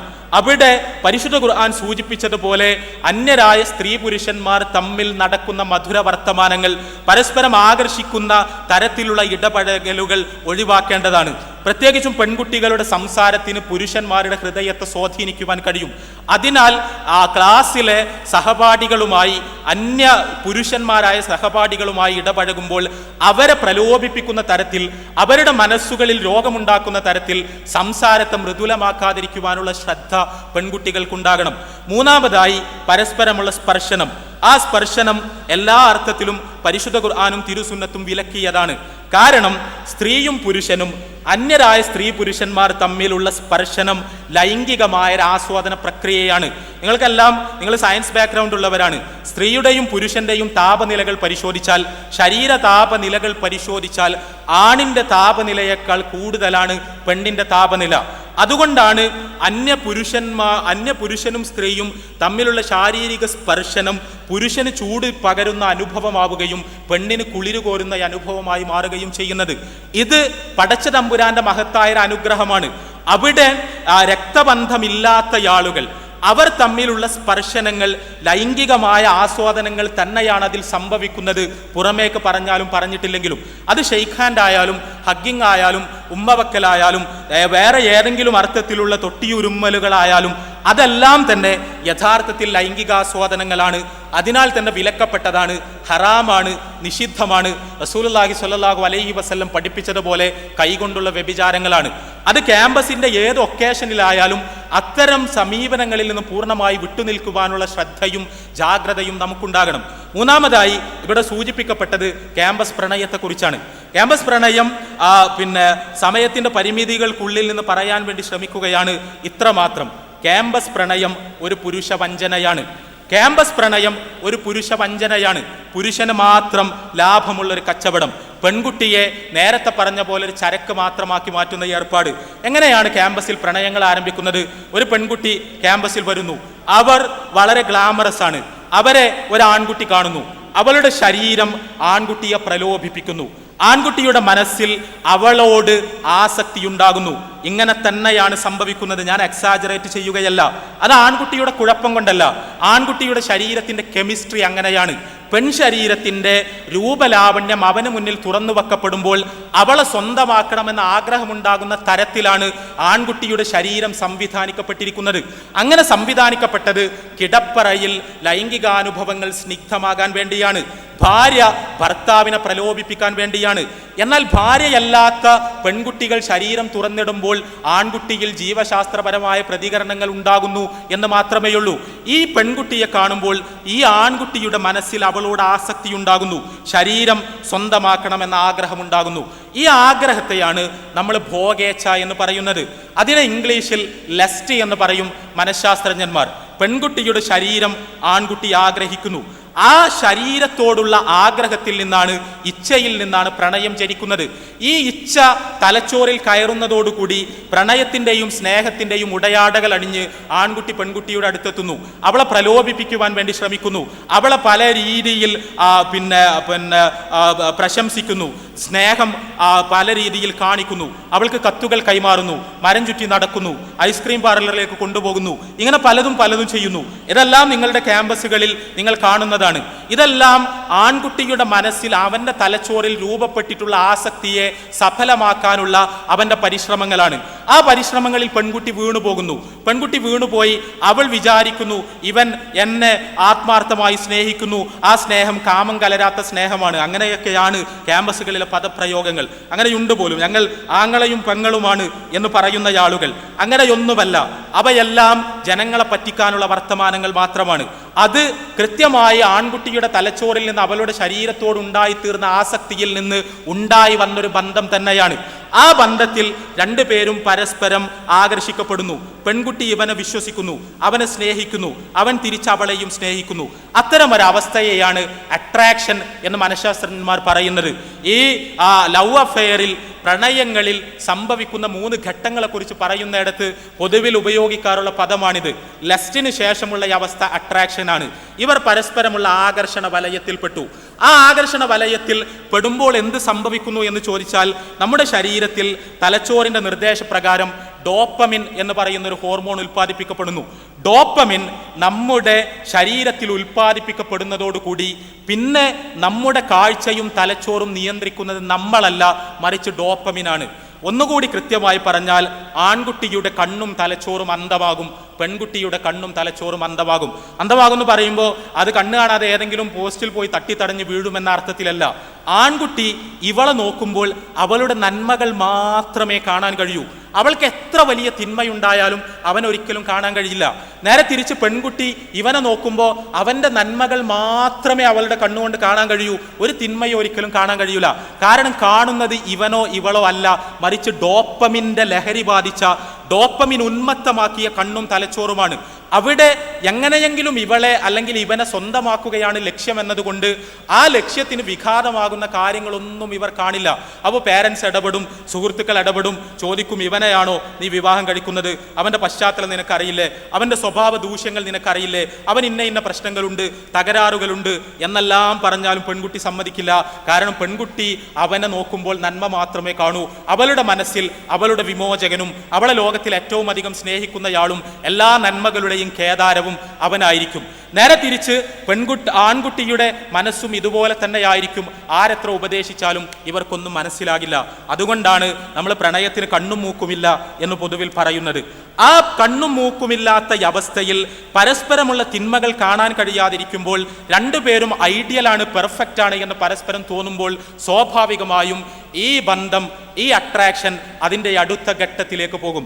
അത് വിവാഹമാകാം, രജിസ്റ്റർ മാരേജ് ആകാം, വേറെ ഏതെങ്കിലും അർത്ഥത്തിലുള്ള ശാരീരികമായ ബന്ധത്തിൻ്റെ അവസാന ഘട്ടമാകാം. അതിനെയാണ് അറ്റാച്ച്മെന്റ് എന്ന് വിളിക്കുന്നത്. ലെസ്റ്റ് എന്ന് തുടങ്ങി അട്രാക്ഷൻ എന്ന അവസ്ഥയിലേക്ക് പോയി, ആ അട്രാക്ഷൻ എന്ന അവസ്ഥയിൽ പരസ്പരം അന്ധമായി ശേഷം അറ്റാച്ച്മെന്റ് എന്ന അവസ്ഥയിലേക്ക് പോകുന്നു. അറ്റാച്ച്മെന്റ് ശാരീരികമായ ബന്ധമാണ്. വിവാഹം നടക്കുന്നു. ആ വിവാഹത്തെ തുടർന്ന് അല്ലെങ്കിൽ മറ്റേതെങ്കിലും രീതിയിലൂടെ ഇവർ ശാരീരികമായി പരസ്പരം ബന്ധപ്പെടുന്നു. ഇതോടുകൂടി ഡോപ്പമിൻ്റെ പണി കഴിഞ്ഞു. കാരണം ഡോപ്പമിൻ്റെ ദൗത്യം ഇതിലേക്ക് കൊണ്ടുചെന്നെത്തിക്കുകയാണ് രണ്ടുപേരെയും. ലെസ്റ്റിൽ നിന്നാണ് ഇത് ആരംഭിച്ചത്, ശരീരങ്ങളെ സ്വന്തമാക്കാനുള്ള ആഗ്രഹത്തിൽ നിന്ന്. ആ ആഗ്രഹം നടന്നു കഴിഞ്ഞു, പരസ്പരമുള്ള ശാരീരിക ബന്ധം നടന്നു കഴിഞ്ഞു. ഇനി ഡോപ്പമിന് പണിയില്ല. ഡോപ്പമിൻ തലച്ചോറിൽ നിന്ന് ഇറങ്ങുന്നു. ഡോപ്പമിൻ തലച്ചോറിൽ നിന്ന് ഇറങ്ങുമ്പോൾ കണ്ണിങ്ങനെ തുറക്കുമ്പോൾ സ്വാഭാവികമായും അതുവരെ കാണാത്തത് മുഴുവൻ കാണും. അപ്പോൾ മനസ്സിലാകും, ഞാൻ വിചാരിച്ചതുപോലെ ഇവന് എന്നോട് അത്ര വലിയ സ്നേഹമൊന്നും ഉണ്ടായിരുന്നില്ല, ഇത് കാപട്യമായിരുന്നു, ഇവന് ഇന്ന സ്വഭാവ ദൂഷ്യങ്ങളുണ്ട്, അത്ര സത്യസന്ധനൊന്നുമല്ല, ഇവൻ എന്നെ വഞ്ചിക്കുകയായിരുന്നു, ഇവൻ ഇന്ന തകരാറുകളുണ്ട്. മനസ്സിൽ ഡോപ്പമിൻ പ്രതിഷ്ഠിച്ചിരുന്ന വലിയൊരു വിഗ്രഹം പാടെ ഉടഞ്ഞു വീഴുകയും അവൻ്റെ കുറ്റവും കുറവുമെല്ലാം അവൾക്ക് ബോധ്യപ്പെടുകയും ചെയ്യും. നേരെ തിരിച്ച് അവളുടെ കുറ്റവും കുറവുമെല്ലാം ഇവനും ബോധ്യപ്പെടും. സ്വാഭാവികമായും സംഘർഷങ്ങൾ ഉണ്ടാകും, പ്രശ്നങ്ങൾ ഉണ്ടാകും, ബന്ധങ്ങൾ ഉലയും. അതുകൊണ്ടാണ് പണ്ട് ഒരു തമാശക്കാരൻ പറഞ്ഞത്, പ്രണയവിവാഹങ്ങളിൽ സാധാരണ നിലക്ക് ആദ്യത്തെ ദിവസം ഭാര്യ പറയുന്നതെല്ലാം ഭർത്താവ് കേൾക്കും, രണ്ടാമത്തെ ദിവസം ഭർത്താവ് പറയുന്നതെല്ലാം ഭാര്യ കേൾക്കും, മൂന്നാമത്തെ ദിവസം രണ്ടു കൂട്ടരും അങ്ങോട്ടും ഇങ്ങോട്ടും പറയുന്ന നാട്ടുകാർ കേൾക്കും, ഇവർക്ക് പരസ്പരം ഒന്നും കേൾക്കാൻ കഴിയില്ല എന്ന് ഒരാൾ പറഞ്ഞത് അതുകൊണ്ടാണ്. കാരണം അതുവരെ അവരുടെ തലച്ചോറ് ഉന്മാദത്തിലായിരുന്നു. ആ ഉന്മാദം അവസാനിച്ചതോടുകൂടി സാധാരണ നിലയിലേക്ക് വന്നു. പിന്നെ കണ്ണുകൾ തുറന്നു, കാണേണ്ടതെല്ലാം കണ്ടു. അപ്പോൾ ബന്ധങ്ങൾ ഉലഞ്ഞു. ആ ബന്ധം ഉലയുമ്പോഴാണ് പ്രശ്നങ്ങൾ ഉണ്ടാകുന്നത്. അവിടെ പോലും എന്താണ് സംഭവിക്കുന്നത് എന്ന് നോക്കൂ. അസംതൃപ്തി ഉണ്ടാകുന്നു. ആ അസംതൃപ്തി ബന്ധത്തെ ഉലക്കുന്നു, ബന്ധം പിളരുന്നു. ബന്ധം പിളരുമ്പോൾ ഈ പെൺകുട്ടി സ്വന്തം വീട്ടിലേക്ക് പോകുന്നു. പാരൻസ് പോലും സ്വീകരിക്കാതിരിക്കുന്നു. കാരണം അവരുടെ എല്ലാ ഉപദേശങ്ങളെയും മറികടന്നുകൊണ്ടാണ് ഇത്തരമൊരു വിവാഹം നടന്നത്. പെൺകുട്ടി അനാഥമാകുന്നു. ഇത്തരമൊരു വിവാഹത്തിൽ നിന്ന് വേർപെട്ട പെൺകുട്ടിയെ കല്യാണം കഴിക്കാൻ പലപ്പോഴും ആളുകൾ മടിക്കുന്നു. പാവം, അവൾ മാനസിക സമ്മർദ്ദത്തിലേക്ക് പോകുന്നു. എന്നാൽ പുരുഷൻ, പെൺവേട്ടക്കാരനായ പുരുഷൻ പുതിയ പെൺശരീരം കാണുന്നു, അതിലാസക്തനാകുന്നു, അതിൻ്റെ പിന്നാലെ പോകുന്നു. അവിടെയും ഇത് തന്നെ ആവർത്തിക്കുന്നു. ഈ പ്രക്രിയ തുടർന്നുകൊണ്ടേയിരിക്കുന്നു. ഞാൻ അതുകൊണ്ടാണ് പറഞ്ഞത്, പെണ്ണിൻ്റെ താല്പര്യങ്ങളെ പരിഗണിക്കാത്ത, അവളെ പുരുഷൻ ആസ്വദിക്കാനുള്ള അവസരങ്ങൾ മാത്രം തുറന്നു കൊടുക്കുന്ന ഒരു ഏർപ്പാടാണ് യഥാർത്ഥത്തിൽ ക്യാമ്പസ് പ്രണയവും. അതിനാൽ ആ കുരുക്കിൽ ഒരിക്കലും നമ്മൾ ആരും വീണു പോകരുത്. അഥവാ ഈ ഉത്ബോധനങ്ങൾ മുഴുവൻ കേട്ടിട്ടും ഏതെങ്കിലും ഒരു ആൺകുട്ടി അത്തരമൊരു ചൂണ്ടയുമായി വന്നാൽ ധൈര്യമായി അവനോട് പോയി പണി നോക്കാൻ പറയാനുള്ള തൻ്റെ ഇടം പെൺകുട്ടികൾ സമാർജിക്കണം എന്ന് മാത്രമാണ് എനിക്ക് സൂചിപ്പിക്കുവാനുള്ളത്. ഇതേപോലെ തന്നെയാണ് ഇവിടെ സൂചിപ്പിക്കപ്പെട്ട പോണോഗ്രഫിയുടെ വിഷയവും. പ്രധാനപ്പെട്ട വിഷയങ്ങളായതുകൊണ്ടാണ് അല്പം സമയമെടുത്തുകൊണ്ട് പറയുന്നത്. ബഹുമാനരായ സുഹൃത്തുക്കളെ, എൻ്റെ പ്രിയപ്പെട്ട അനിയന്മാരെ, നിങ്ങൾ ആരെങ്കിലും ഏതെങ്കിലും അർത്ഥത്തിൽ പോണോഗ്രഫി ആസ്വദിക്കുന്നവരാണെങ്കിൽ, അതിന് അഡിക്റ്റുകളാണെങ്കിൽ, ഇന്ന് ഈ നിമിഷം തന്നെ നിങ്ങൾ പ്രതിജ്ഞയെടുക്കണം, ഞങ്ങളത് അവസാനിപ്പിച്ചു എന്ന്. എന്തുകൊണ്ടെന്നാൽ ലൈംഗികത പടച്ച തമ്പുരാൻ നമുക്ക് നൽകിയ മഹത്തായ ഒരു അനുഗ്രഹമാണ്. അത് കേവലം മറ്റു വിഷയങ്ങളെ പോലെയല്ല. നിങ്ങൾക്ക് സംതൃപ്തമായ ലൈംഗികതയുണ്ടായാൽ അത് നിങ്ങളുടെ ജീവിതത്തിൽ മുഴുവൻ പ്രതിഫലിക്കപ്പെടും.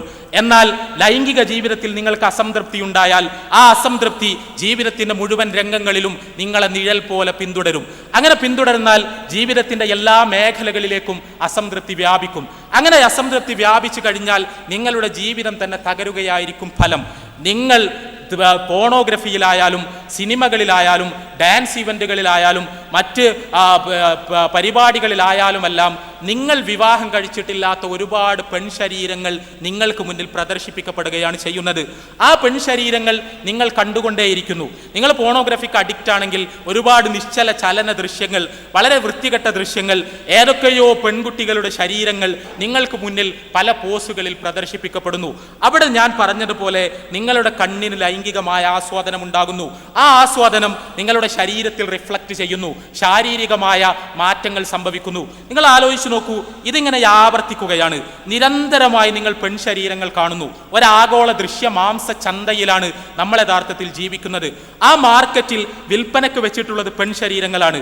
പെൺശരീരങ്ങളുടെ ദൃശ്യങ്ങൾ നിങ്ങൾ നിരന്തരമായി കണ്ടുകൊണ്ടിരിക്കുമ്പോൾ അതിനനുസരിച്ച് നിങ്ങളുടെ ശരീരത്തിൽ പ്രതികരണങ്ങൾ ഉണ്ടാകുമ്പോൾ നിങ്ങളൊരവസ്ഥയിലേക്ക് പോകും. ആ അവസ്ഥയെയാണ് സൈക്കോളജിസ്റ്റുകൾ സെക്ഷൽ ഫ്രിജിഡിറ്റി എന്ന് പറയുന്നത്. സെക്ഷൽ ഫ്രിജിഡിറ്റി എന്ന് പറഞ്ഞാൽ ലൈംഗിക മരവിപ്പാണ്. ലൈംഗിക മരവിപ്പ് എന്ന് പറഞ്ഞാൽ പെൺശരീര ദൃശ്യങ്ങൾ കണ്ട് ഒടുവിൽ അത് നിങ്ങളിൽ ഒരു തരം പ്രതികരണവും സൃഷ്ടിക്കാത്ത അവസ്ഥ, അത് നിങ്ങളിൽ ഒരു തരം റെസ്പോൺസും സൃഷ്ടിക്കാത്ത അവസ്ഥ, അതൊരു സാധാരണ കാഴ്ചയായി മാറുന്ന അവസ്ഥ. കുറെ കൂടി കൃത്യമായി ചില മനഃശാസ്ത്രജ്ഞന്മാർ ഇതിനെക്കുറിച്ച് സംസാരിച്ചിട്ടുണ്ട്. അവർ പറഞ്ഞിട്ടുള്ള കാര്യം, നമ്മൾ പോണോഗ്രഫിയിലായാലും മറ്റ് പെൺശരീര പ്രദർശന പരിപാടികളായാലും നമ്മൾ കണ്ടുകൊണ്ടിരിക്കുന്നതെല്ലാം മോഡലുകളുടെ വളരെ പുരുഷനെ എല്ലാ അർത്ഥത്തിലും ഭ്രമിപ്പിക്കുന്ന, ഉത്തേജിപ്പിക്കുന്ന ശരീരങ്ങളാണ്. പെർഫെക്റ്റായ സൗന്ദര്യമുണ്ട് എന്ന് വിചാരിക്കപ്പെടുന്ന ശരീരങ്ങളാണ് നിരന്തരമായി കണ്ടുകൊണ്ടിരിക്കുന്നത്. ഈ ശരീരങ്ങൾ കണ്ട് അതിനേക്കാൾ സൗന്ദര്യമുള്ള ശരീരങ്ങൾ കണ്ടാൽ മാത്രമേ പുരുഷന്റെ ശരീരം ഉത്തേജിതമാകൂ എന്ന സ്ഥിതിവിശേഷം വരുന്നു.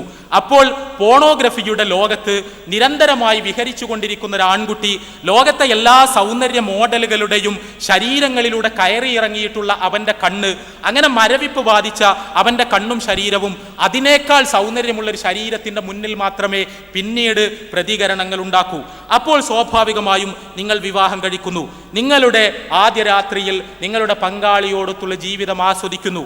ആ പങ്കാളി ഒരിക്കലും ഏതെങ്കിലും അർത്ഥത്തിലുള്ള കൃത്രിമങ്ങളുമായി ഏതെങ്കിലും പോൺ സൈറ്റിൽ അണിഞ്ഞൊരുങ്ങി നിൽക്കുകയല്ല.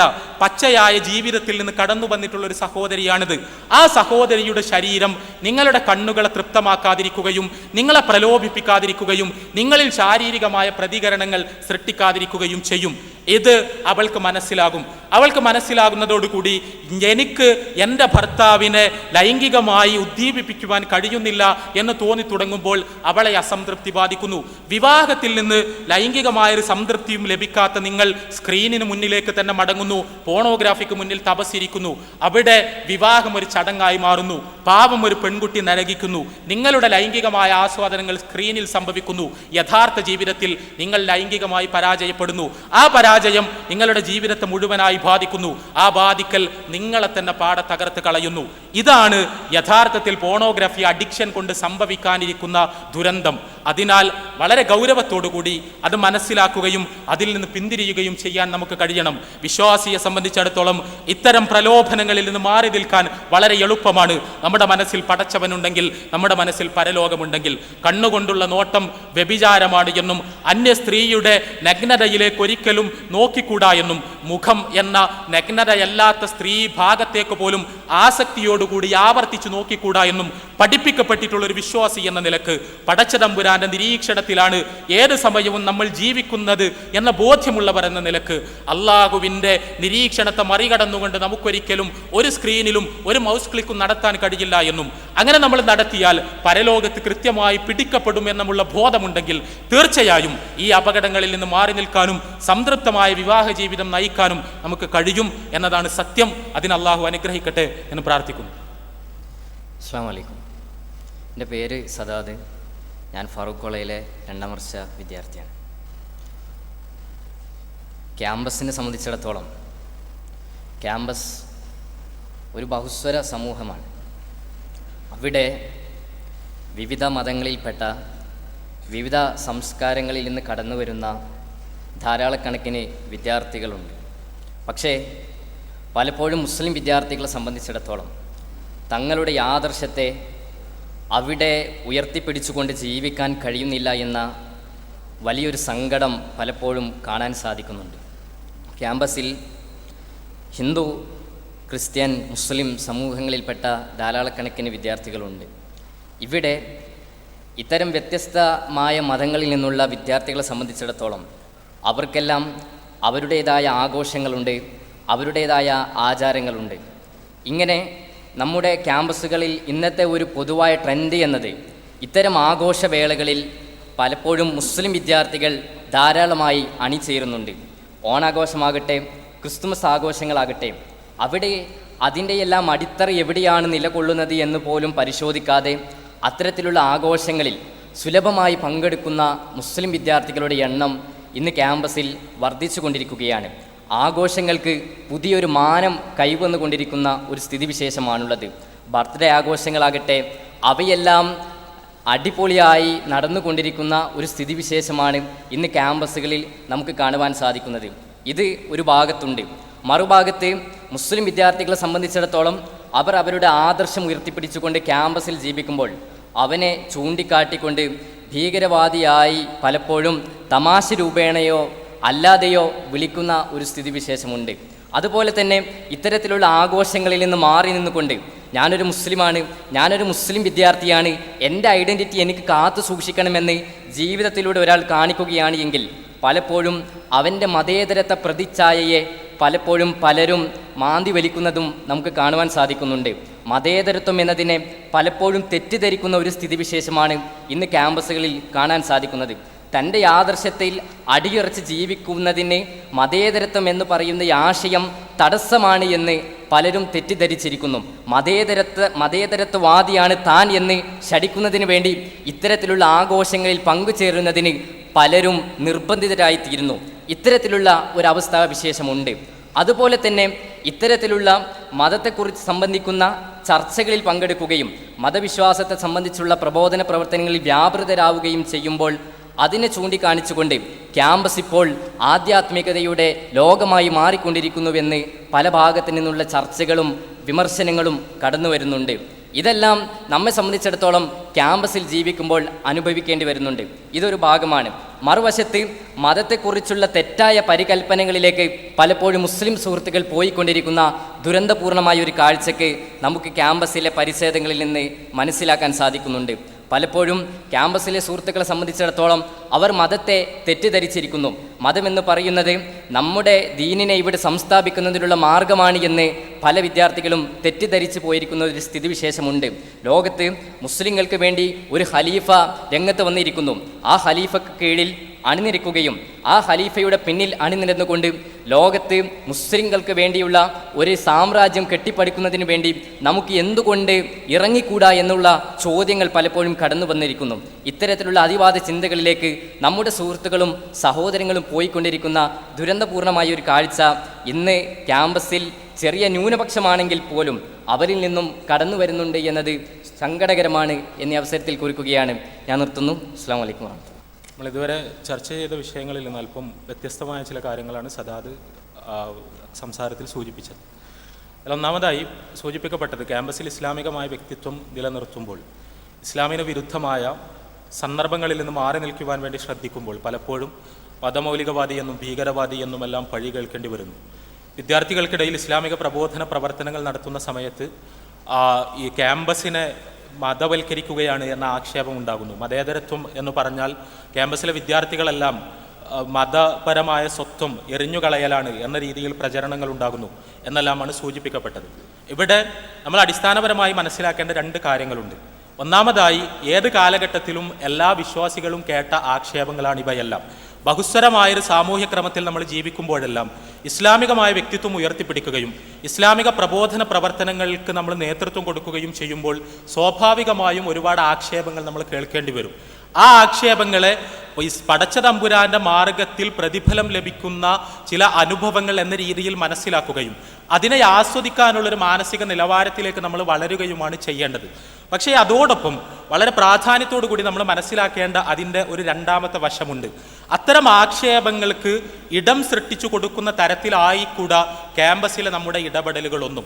ക്യാമ്പസിൽ എല്ലാ അർത്ഥത്തിലും നമ്മൾ ഒരു തരം ഇങ്ങനെ തെറിച്ചു നിൽക്കുന്ന ഒരാളാണ് എന്നും ക്യാമ്പസിൻ്റെ മുഖ്യധാരയിൽ നമ്മളൊരിക്കലും ഉണ്ടാവുകയില്ല എന്നും ക്യാമ്പസിൽ മറ്റു വിദ്യാർത്ഥികൾക്കൊപ്പം ആത്മാർത്ഥമായി സൗഹൃദങ്ങൾ സ്ഥാപിക്കുവാൻ നമുക്ക് കഴിയില്ല എന്നും വിചാരിക്കുന്ന തരത്തിലേക്ക് മറ്റുള്ളവരുടെ മനസ്സ് പോകുന്ന രീതിയിൽ നമ്മുടെ ഇസ്ലാമിക് ആക്ടിവിസം ക്യാമ്പസിൽ ആയിക്കൂടാ. അത് വളരെ ബോധപൂർവം ശ്രദ്ധിക്കേണ്ട ഒരു കാര്യമാണ്. മതവിരുദ്ധമായ ആഘോഷങ്ങളും സന്ദർഭങ്ങളും ആചാരങ്ങളും മറ്റു കാര്യങ്ങളും ക്യാമ്പസിലെ പൊതുവായ ആഘോഷ പരിപാടികളും എല്ലാം ഉണ്ടാകുമ്പോൾ അതിൽ നിന്ന് മാറി നിൽക്കുവാൻ ഒരു വിശ്വാസി എന്ന നിലക്ക് വിശ്വാസിയുടെ സൂക്ഷ്മതയുടെ ഭാഗമായി നാം തീർച്ചയായും ശ്രമിക്കേണ്ടതാണ്. എന്നാൽ അത്തരം മാറി നിൽക്കലുകൾ ക്യാമ്പസിൽ ഒരു ധ്രുവീകരണം ഉണ്ടാക്കുന്നില്ല എന്നും അത്തരം മാറി നിൽക്കലുകൾ തെറ്റിദ്ധാരണകൾ സൃഷ്ടിക്കുന്നില്ല എന്നും വളരെ കൃത്യമായി ആളുകളെ കാര്യങ്ങൾ ബോധ്യപ്പെടുത്തിക്കൊണ്ട് പക്വമായിട്ടാണ് ഇത്തരം രംഗങ്ങളിൽ നിന്നുള്ള മാറി നിൽക്കലുകൾ സംഭവിക്കുന്നത് എന്നും ഉറപ്പുവരുത്താനുള്ള ഉത്തരവാദിത്തം കൂടി ക്യാമ്പസിലെ ഇസ്ലാമിക പ്രവർത്തകർക്കുണ്ട്. നമ്മൾ മനസ്സിലാക്കേണ്ട ഒരു കാര്യമുണ്ട്. മുസ്ലിം ഭീകരവാദിയാണ് എന്ന് മീഡിയ നിരന്തരമായി പറഞ്ഞുകൊണ്ടിരിക്കുകയാണ്. ആ പ്രചരണം ഇവിടെ അലയടിക്കുന്നു. അത് എല്ലാവരുടെയും തലച്ചോറുകളെ സ്വാധീനിക്കുന്നു. സ്വാഭാവികമായും മതബോധമുള്ള മുസ്ലിമിനെ കാണുമ്പോൾ അവൻ ഭീകരവാദിയാണ് എന്ന് വിചാരിക്കാനുള്ള ഒരു വ്യഗ്രത പൊതുസമൂഹത്തിന്റെ അബോധത്തിൽ തന്നെ ഇപ്പോൾ നിക്ഷേപിക്കപ്പെട്ട് കഴിഞ്ഞിട്ടുണ്ട്. അത്തരമൊരു കാലത്ത് ജീവിക്കുമ്പോൾ റസൂലുള്ളാഹി സ്വല്ലല്ലാഹു അലൈഹി വസല്ലമയുടെ സുന്നത്ത് അനുധാവനം ചെയ്ത് ക്യാമ്പസിൽ ജീവിച്ചാൽ ഭീകരവാദിയാണോ എന്ന സംശയത്തോടു കൂടി മറ്റുള്ളവരുടെ കണ്ണുകൾ നമുക്ക് നേരെ ഉയരുക സ്വാഭാവികമാണ്. പക്ഷേ അവർ നമ്മളുമായി ഇടപഴകുമ്പോൾ, നമ്മളൊത്ത് സഹവസിക്കുമ്പോൾ, നമ്മളോട് പെരുമാറുമ്പോൾ, നമ്മളുമായുള്ള അവരുടെ ഇടപെടലുകളിലൂടെ അവരുടെ മനസ്സിലുള്ള ആ ചിത്രം തകർക്കപ്പെടുന്നു എന്ന് ഉറപ്പുവരുത്താൻ നമുക്ക് കഴിയണം. മീഡിയ എത്ര ഉറക്കെ ഭീകരവാദി എന്ന് പറഞ്ഞാലും നമ്മുടെ വ്യക്തി ജീവിതത്തിൻ്റെ ഒരു ഇമ്പാക്റ്റ് കൊണ്ട്, നമ്മുടെ ഇടപെടലുകളുടെ ഒരു മാനവികത കൊണ്ട്, നമ്മുടെ നീതിനിഷ്ഠമായ സമീപനങ്ങൾ കൊണ്ട്, അവരുമായുള്ള നമ്മുടെ കൂടിച്ചേരലുകൾ കൊണ്ട് ഇവൻ അങ്ങനെയൊന്നുമല്ല, ഇവൻ നല്ലൊരു മനുഷ്യനാണ്, എന്തുകൊണ്ടെന്നാൽ അവൻ മുസ്ലിമാണ്, അവൻ്റെ നന്മയുടെ മുഴുവൻ പ്രചോദനം ഇസ്ലാമാണ് എന്ന് നമുക്ക് ചുറ്റുമുള്ള വിദ്യാർത്ഥികളെ ബോധ്യപ്പെടുത്തുന്ന തരത്തിൽ നമ്മുടെ ഇസ്ലാമികമായ വ്യക്തിത്വത്തെ നമ്മൾ പുനഃക്രമീകരിക്കേണ്ടതുണ്ട്.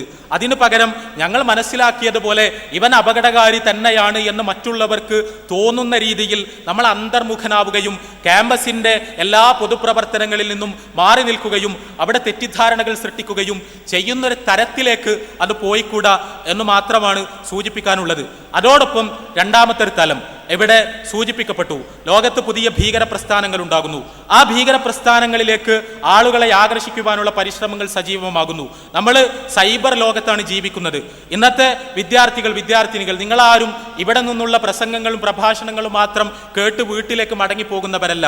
മറിച്ച് ഇന്ന് നിങ്ങളുടെ അറിവിൻ്റെ ഏറ്റവും വലിയ സ്രോതസ് ഗൂഗിളാണ്.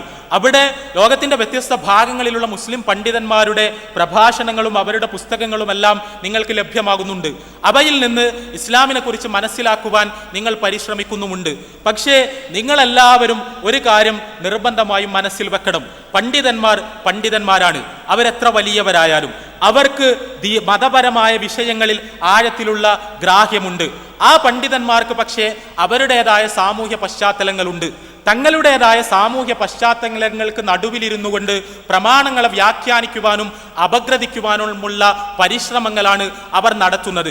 ആ പരിശ്രമങ്ങളെ എടുത്തുദ്ധരിച്ചുകൊണ്ട് ലോകത്ത് പ്രത്യക്ഷപ്പെടുന്ന പുതിയ പുതിയ ഭീകര സംഘങ്ങളിലേക്ക് ചേക്കേറുന്ന അവിവേകികളായി നമ്മൾ ഒരിക്കലും മാറിക്കൂടാ. അതിൻ്റെ പേര് തഖ്വ എന്നല്ല, അതിൻ്റെ പേര് ഈമാൻ എന്നല്ല, അതിൻ്റെ പേര് മതപരമായ സജീവത എന്നല്ല. അത് യഥാർത്ഥത്തിൽ ഒരന്ധതയാണ്. നമ്മൾ കേവലം ചില വെബ്സൈറ്റുകളിൽ കയറുകയും ചില കാര്യങ്ങൾ വായിക്കുകയും ചില പ്രഭാഷണങ്ങൾ കേൾക്കുകയും ആ പ്രഭാഷണങ്ങളുടെ ശൈലിയിൽ നമ്മൾ ആകൃഷ്ടരാവുകയും മുസ്ലിം ലോകത്തിൻ്റെ പ്രശ്നങ്ങളെക്കുറിച്ച് വിക്ഷുബ്ധമായ സംസാരങ്ങൾ നമ്മളെ സ്വാധീനിക്കുകയും ആയുധമെടുക്കലാണ് പരിഹാരമെന്ന് നമ്മൾ തീർച്ചപ്പെടുത്തുകയും ആ ആയുധമെടുക്കലാണ് യഥാർത്ഥത്തിൽ ഖുർആൻ നിർദ്ദേശിച്ചിട്ടുള്ള ജിഹാദ് എന്ന് നമ്മൾ തെറ്റിദ്ധരിക്കുകയും ചെയ്യുന്ന അവസ്ഥയുണ്ടാകുന്നത് വളരെ വേദനാജനകമാണ്. മലയാളി മുസ്ലിം സമൂഹത്തിൽ നിന്ന് ഒരു വിദ്യാർത്ഥി പോലും ഇത്തരം ചിന്തകൾക്ക് അടിപ്പെടുന്നില്ല എന്ന്, അതിൽ സ്വാധീനിക്കപ്പെടുന്നില്ല എന്ന് ഉറപ്പുവരുത്താൻ നമുക്കെല്ലാവർക്കും കഴിയണം. നമ്മുടെ ക്യാമ്പസുകളിൽ എവിടെയെങ്കിലും ഈ രീതിയിൽ ISIS പോലുള്ള ഭീകര സംഘടനകൾ വിദ്യാർത്ഥികളെ ആകർഷിക്കുന്ന സാഹചര്യമുണ്ടെങ്കിൽ ആ സാഹചര്യത്തെ വളരെ ശക്തമായി നേരിടാനും അതല്ല നമ്മുടെ വഴി എന്ന് ബോധ്യപ്പെടുത്താനും നമുക്ക് സാധ്യമാകേണ്ടതുണ്ട്. നമ്മളെല്ലാവരും ജീവിക്കുന്നത് ഇന്ത്യയിലാണ്. ഇന്ത്യയിൽ ഒരു മതനിരപേക്ഷ ജനാധിപത്യ സാമൂഹ്യ ക്രമമാണ് നിലനിൽക്കുന്നത്. ഇവിടെ ജീവിക്കുന്നത് 90% അമുസ്ലിങ്ങളാണ്. അവർക്ക് ഇസ്ലാം എത്തിച്ചു കൊടുക്കുക എന്ന വലിയ ദൗത്യമാണ് നമുക്ക് നിർവഹിക്കുവാനുള്ളത്. ഇന്ത്യയിലെ മുസ്ലിങ്ങളിൽ ബഹുഭൂരിപക്ഷവും ശരിയായ വിശ്വാസങ്ങളും കർമ്മങ്ങളും അറിയാത്ത അന്ധവിശ്വാസങ്ങളിലും അനാചാരങ്ങളിലും ആണ്ടുകിടക്കുന്ന ആളുകളാണ്. അവരെ മതപരമായി സംസ്കരിക്കുവാനാണ് നമ്മുടെ ഊർജം ചെലവഴിക്കപ്പെടേണ്ടത്. നിങ്ങൾ കൗമാരത്തിലുള്ളവരാണ്, നിങ്ങൾ ചെറുപ്പം ത്രസിക്കുന്ന ശരീരവും മനസ്സുമുള്ളവരാണ്, നിങ്ങൾ ക്യാമ്പസുകളിൽ വ്യത്യസ്ത തരം പ്രവർത്തനങ്ങളുമായി ഓടി നടക്കുന്ന ആളുകളാണ്, ജീവിതത്തെക്കുറിച്ച് സ്വപ്നങ്ങളും സങ്കല്പങ്ങളും ഉള്ളവരാണ്. ആ സ്വപ്നങ്ങളും സങ്കല്പങ്ങളും സഫലമാക്കാൻ വേണ്ടി തോണി തുഴയുന്നവരാണ്. സുഹൃത്തുക്കളെ, നിങ്ങളുടെ ഊർജം, നിങ്ങളുടെ ചെറുപ്പം, നിങ്ങളുടെ ധിഷണ, നിങ്ങളുടെ സമയം, നിങ്ങളുടെ അധ്വാനം, നിങ്ങളുടെ സമ്പത്ത്, നിങ്ങളുടെ പ്രാർത്ഥനകൾ, നിങ്ങളുടെ സ്വപ്നങ്ങൾ അവയെല്ലാം ഈ മേഖലയിലേക്ക് കടന്നു വരണം. ഇസ്ലാമിനെ ഇന്ത്യൻ പൊതുസമൂഹത്തിന് മുന്നിൽ അവതരിപ്പിക്കുവാനുള്ള അധ്വാനങ്ങൾക്കുള്ള പരിശ്രമങ്ങൾ എൻ്റെ ജീവിതത്തിൽ ഉണ്ടാകുമെന്ന്, എൻ്റെ ക്യാമ്പസ് ജീവിതത്തിൽ ഒരു ഭാഗം അതിനുവേണ്ടി നീക്കിവെക്കപ്പെടുമെന്ന് തീരുമാനിക്കുവാൻ നമുക്ക് കഴിയണം. അതേപോലെ മുസ്ലിം സമുദായത്തിലെ സംസ്കരണ പ്രവർത്തനങ്ങൾക്ക് വേണ്ടി എൻ്റെ ചെറുപ്പത്തെ സമർപ്പിക്കുവാൻ എനിക്ക് സാധ്യമാകും എന്ന് തീരുമാനിക്കുവാൻ നമുക്ക് കഴിയണം. അതിനു പകരം ലോകത്തിൻ്റെ ഏതെങ്കിലും ഭാഗത്ത് പോയി വെടികൊണ്ട് മരിക്കലാണ് ഒരു മുസ്ലിമിൻ്റെ ഇസ്ലാമികമായ ദൗത്യം എന്ന് ചിന്തിക്കുന്ന തരത്തിലുള്ള വിവരക്കേട് നമ്മളെ ബാധിച്ചുകൂടാത്തതാണ്. നമ്മുടെ ഉത്തരവാദിത്തം ഒന്നാമതായി നമ്മുടെ ജീവിതത്തെ ഇസ്ലാമികമായി പുനഃക്രമീകരിക്കലും രണ്ടാമതായി ആ ഇസ്ലാമിനെ ലോകത്തിനു മുന്നിൽ അവതരിപ്പിക്കലുമാണ്. ക്യാമ്പസുകൾ പുതിയൊരു ക്രമത്തിലേക്ക്, പുതിയൊരു സാഹചര്യത്തിലേക്ക് പോയിക്കൊണ്ടിരിക്കുകയാണ്. സെൽഫി പുതിയ കാലത്തിൻ്റെ മുദ്രാവാക്യമായി മാറുന്നു. സെൽഫി കേവലമായൊരു പ്രയോഗമല്ല, പുതിയ കാലത്തിൻ്റെ പ്രശ്നം എന്താണ് എന്ന് ആ പദം തന്നെ സൂചിപ്പിക്കുന്നുണ്ട്. സ്വന്തം ഫോട്ടോകൾ എടുത്ത് അത് സോഷ്യൽ മീഡിയയിൽ അപ്ലോഡ് ചെയ്ത് അതിൽ നിന്ന് ഒരു തരം ആത്മരതി അനുഭവിക്കലാണ് ഒഴിവ് സമയത്ത് നിർവഹിക്കപ്പെടേണ്ട പ്രധാനപ്പെട്ട കർത്തവ്യം എന്ന് വിചാരിക്കപ്പെടുന്ന ഒരു തലത്തിലേക്ക് പുതിയ വിദ്യാർത്ഥി തലമുറ പോകുന്നത് എന്തുകൊണ്ടാണെന്ന് ചോദിച്ചാൽ നാർസിസത്തിന്റെ പാഠങ്ങൾ അവരുടെ മനസ്സിലേക്ക് പതുക്കെ പതുക്കെ ഊർന്നിറങ്ങുന്നത് കൊണ്ടാണ്.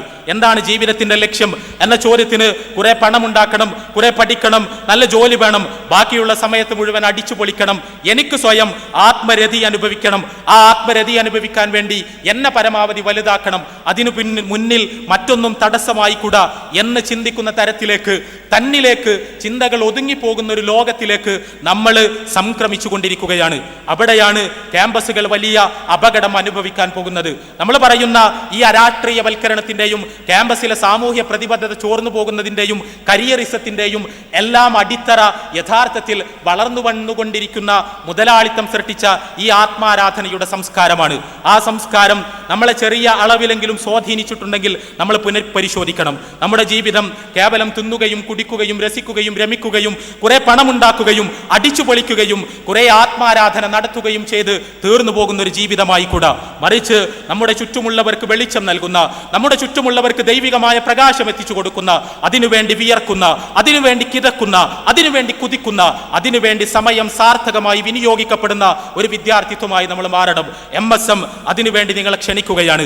കേരളത്തിലെ വ്യത്യസ്ത പ്രദേശങ്ങളിൽ നിന്ന്, പ്രൊഫഷണൽ കോളേജുകളിൽ നിന്ന് കടന്നു വന്ന് പ്രോഫ്കോണിന്റെ സദസ്സിലിരുന്നവരാണ് നിങ്ങളെല്ലാവരും. ഇവിടെ പരിമിതികൾക്കും പരാധീനതകൾക്കും ഇടയിൽ നിങ്ങളുടെ തലച്ചോറിലേക്ക് മുജാഹിദ് വിദ്യാർത്ഥി പ്രസ്ഥാനം ഇട്ടുതരാൻ പരിശ്രമിച്ച അടിസ്ഥാനപരമായ ദർശനം ഇതുതന്നെയാണ്. നാം വിദ്യാർത്ഥികൾ, നാം ചെറുപ്പക്കാർ, നമ്മുടെ കൗമാരം അത് അല്ലാഹുവിന് വേണ്ടിയായിരിക്കട്ടെ, നമ്മുടെ ചെറുപ്പം അത് അല്ലാഹുവിന് വേണ്ടിയായിരിക്കട്ടെ. കേവലമായ ഭൗതിക സ്വാർത്ഥതകൾക്കപ്പുറത്ത് ഈ സമൂഹത്തിന് ഇസ്ലാമിന്റെ വെളിച്ചം എത്തിച്ചു കൊടുക്കാനുള്ള പരിശ്രമങ്ങൾക്ക് നമ്മുടെ ഊർജം വിനിയോഗിക്കപ്പെടട്ടെ.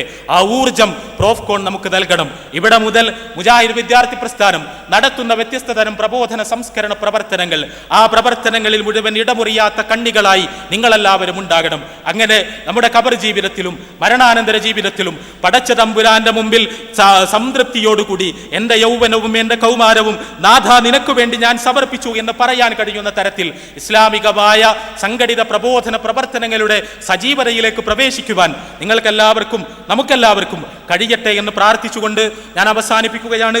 വളരെ ചെറിയൊരു സമയം ഇവിടെ അവതരിപ്പിക്കപ്പെട്ട വിഷയങ്ങളുമായി ബന്ധപ്പെട്ട എന്തെങ്കിലും ചോദ്യങ്ങളുണ്ടെങ്കിൽ നിങ്ങൾക്ക് ഉന്നയിക്കാവുന്നതാണ്. അതിന് ഇവിടെ നിന്ന് മറുപടി നൽകപ്പെടും. ഞാൻ അവസാനിപ്പിക്കുന്നു. വാഹിർ ദഅ്വാനാ അൽഹംദുലില്ലാഹി റബ്ബിൽ ആലമീൻ. അസ്സലാമു അലൈക്കും വറഹ്മത്തുള്ളാഹി.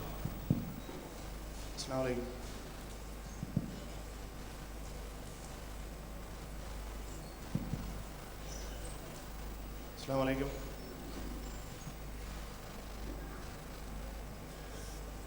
എൻ്റെ പേര് മുസ്തഫ. ഞാനൊരു MBA സ്റ്റുഡൻ്റാണ്. എൻ്റെ ചോദ്യം, വിവാഹം മാത്രം ഉദ്ദേശിച്ചുകൊണ്ട് ഒരു പുരുഷൻ ഒരു സ്ത്രീയെ ആഗ്രഹിക്കുകയും അത് പ്രണയമായി മാറുകയും പിന്നീട് അത് കല്യാണത്തിൽ അല്ലെങ്കിൽ വിവാഹത്തിൽ അവസാനിക്കുന്ന ഒരു രീതി, ഇസ്ലാമിൻ്റെ ഒരു വിധി ഒന്ന് പറഞ്ഞു തരണം. പിന്നെ രണ്ടാമത്തെ ഒരു കാര്യം, പിന്നെ പുരുഷന്മാരുടെ വസ്ത്രധാരണം നിര്യാണിക്ക് താഴെ പോകാൻ പാടില്ല എന്ന് പറയുന്നുണ്ട്. പക്ഷേ ഇതിൽ പലരുടെയും നിര്യാണിക്ക് താഴെ പോയതായി കണ്ടിട്ടുണ്ട്. അതൊരു വിമർശനമായിട്ട് തന്നെ അറിയിക്കുന്നു. അതുകൂടാതെ തന്നെ സ്ത്രീകളുടെ തലക്കെട്ട്, അവരുടെ തലക്കെട്ട് ഒരു ഫാഷനായി മാറുകയും അത് പുരുഷന്മാർക്ക് ആകർഷിക്കുന്ന രീതിയിൽ ഒരു ഫാഷനാക്കി മാറ്റുകയും ചെയ്തു. അതൊരു വിമർശനമായി തന്നെ അറിയിക്കുകയാണ്. എൻ്റെ ചോദ്യത്തിനുള്ള ഉത്തരം. അസ്സലാമു അലൈക്കും വറഹ്മത്തുള്ളാഹി. ബിസ്മില്ലാഹിർ റഹ്മാനിർ റഹീം. അൽഹംദുലില്ലാഹി റബ്ബിൽ ആലമീൻ. സ്വലാത്തു വസ്സലാമു അലാ അഷ്റഫിൽ മുർസലീൻ വഅലാ ആലിഹി വസഹ്ബിഹി അജ്മഈൻ. അമ്മാ ബഅദ്. അഊദു ബില്ലാഹി മിനശ് ശൈത്താനിർ റജീം. ബിസ്മില്ലാഹിർ റഹ്മാനിർ റഹീം. വലാ തഖറബുസ് സിനാ ഇന്നഹു കാന ഫാഹിശതൻ വസാഅ സബീല. ഇവിടെ നിങ്ങളുടെ വ്യത്യസ്തങ്ങളായ ക്യാമ്പസുകളിൽ നിന്നുള്ള അനുഭവങ്ങളുടെ വെളിച്ചത്തിൽ നിങ്ങളുടെ നേതാവ് MSMൻ്റെ പ്രസിഡന്റ് മുസ്തഫ തൻവീറിൻ്റെ അപഗ്രഥനങ്ങളാണ് നിങ്ങളിവിടെ കേട്ടത്. അതോടനുബന്ധിച്ചാണ് നമ്മൾ ഈ സെഷൻ ഉള്ളത്. വിവാഹപൂർവ്വ പ്രണയത്തെക്കുറിച്ചാണ് ചോദ്യം.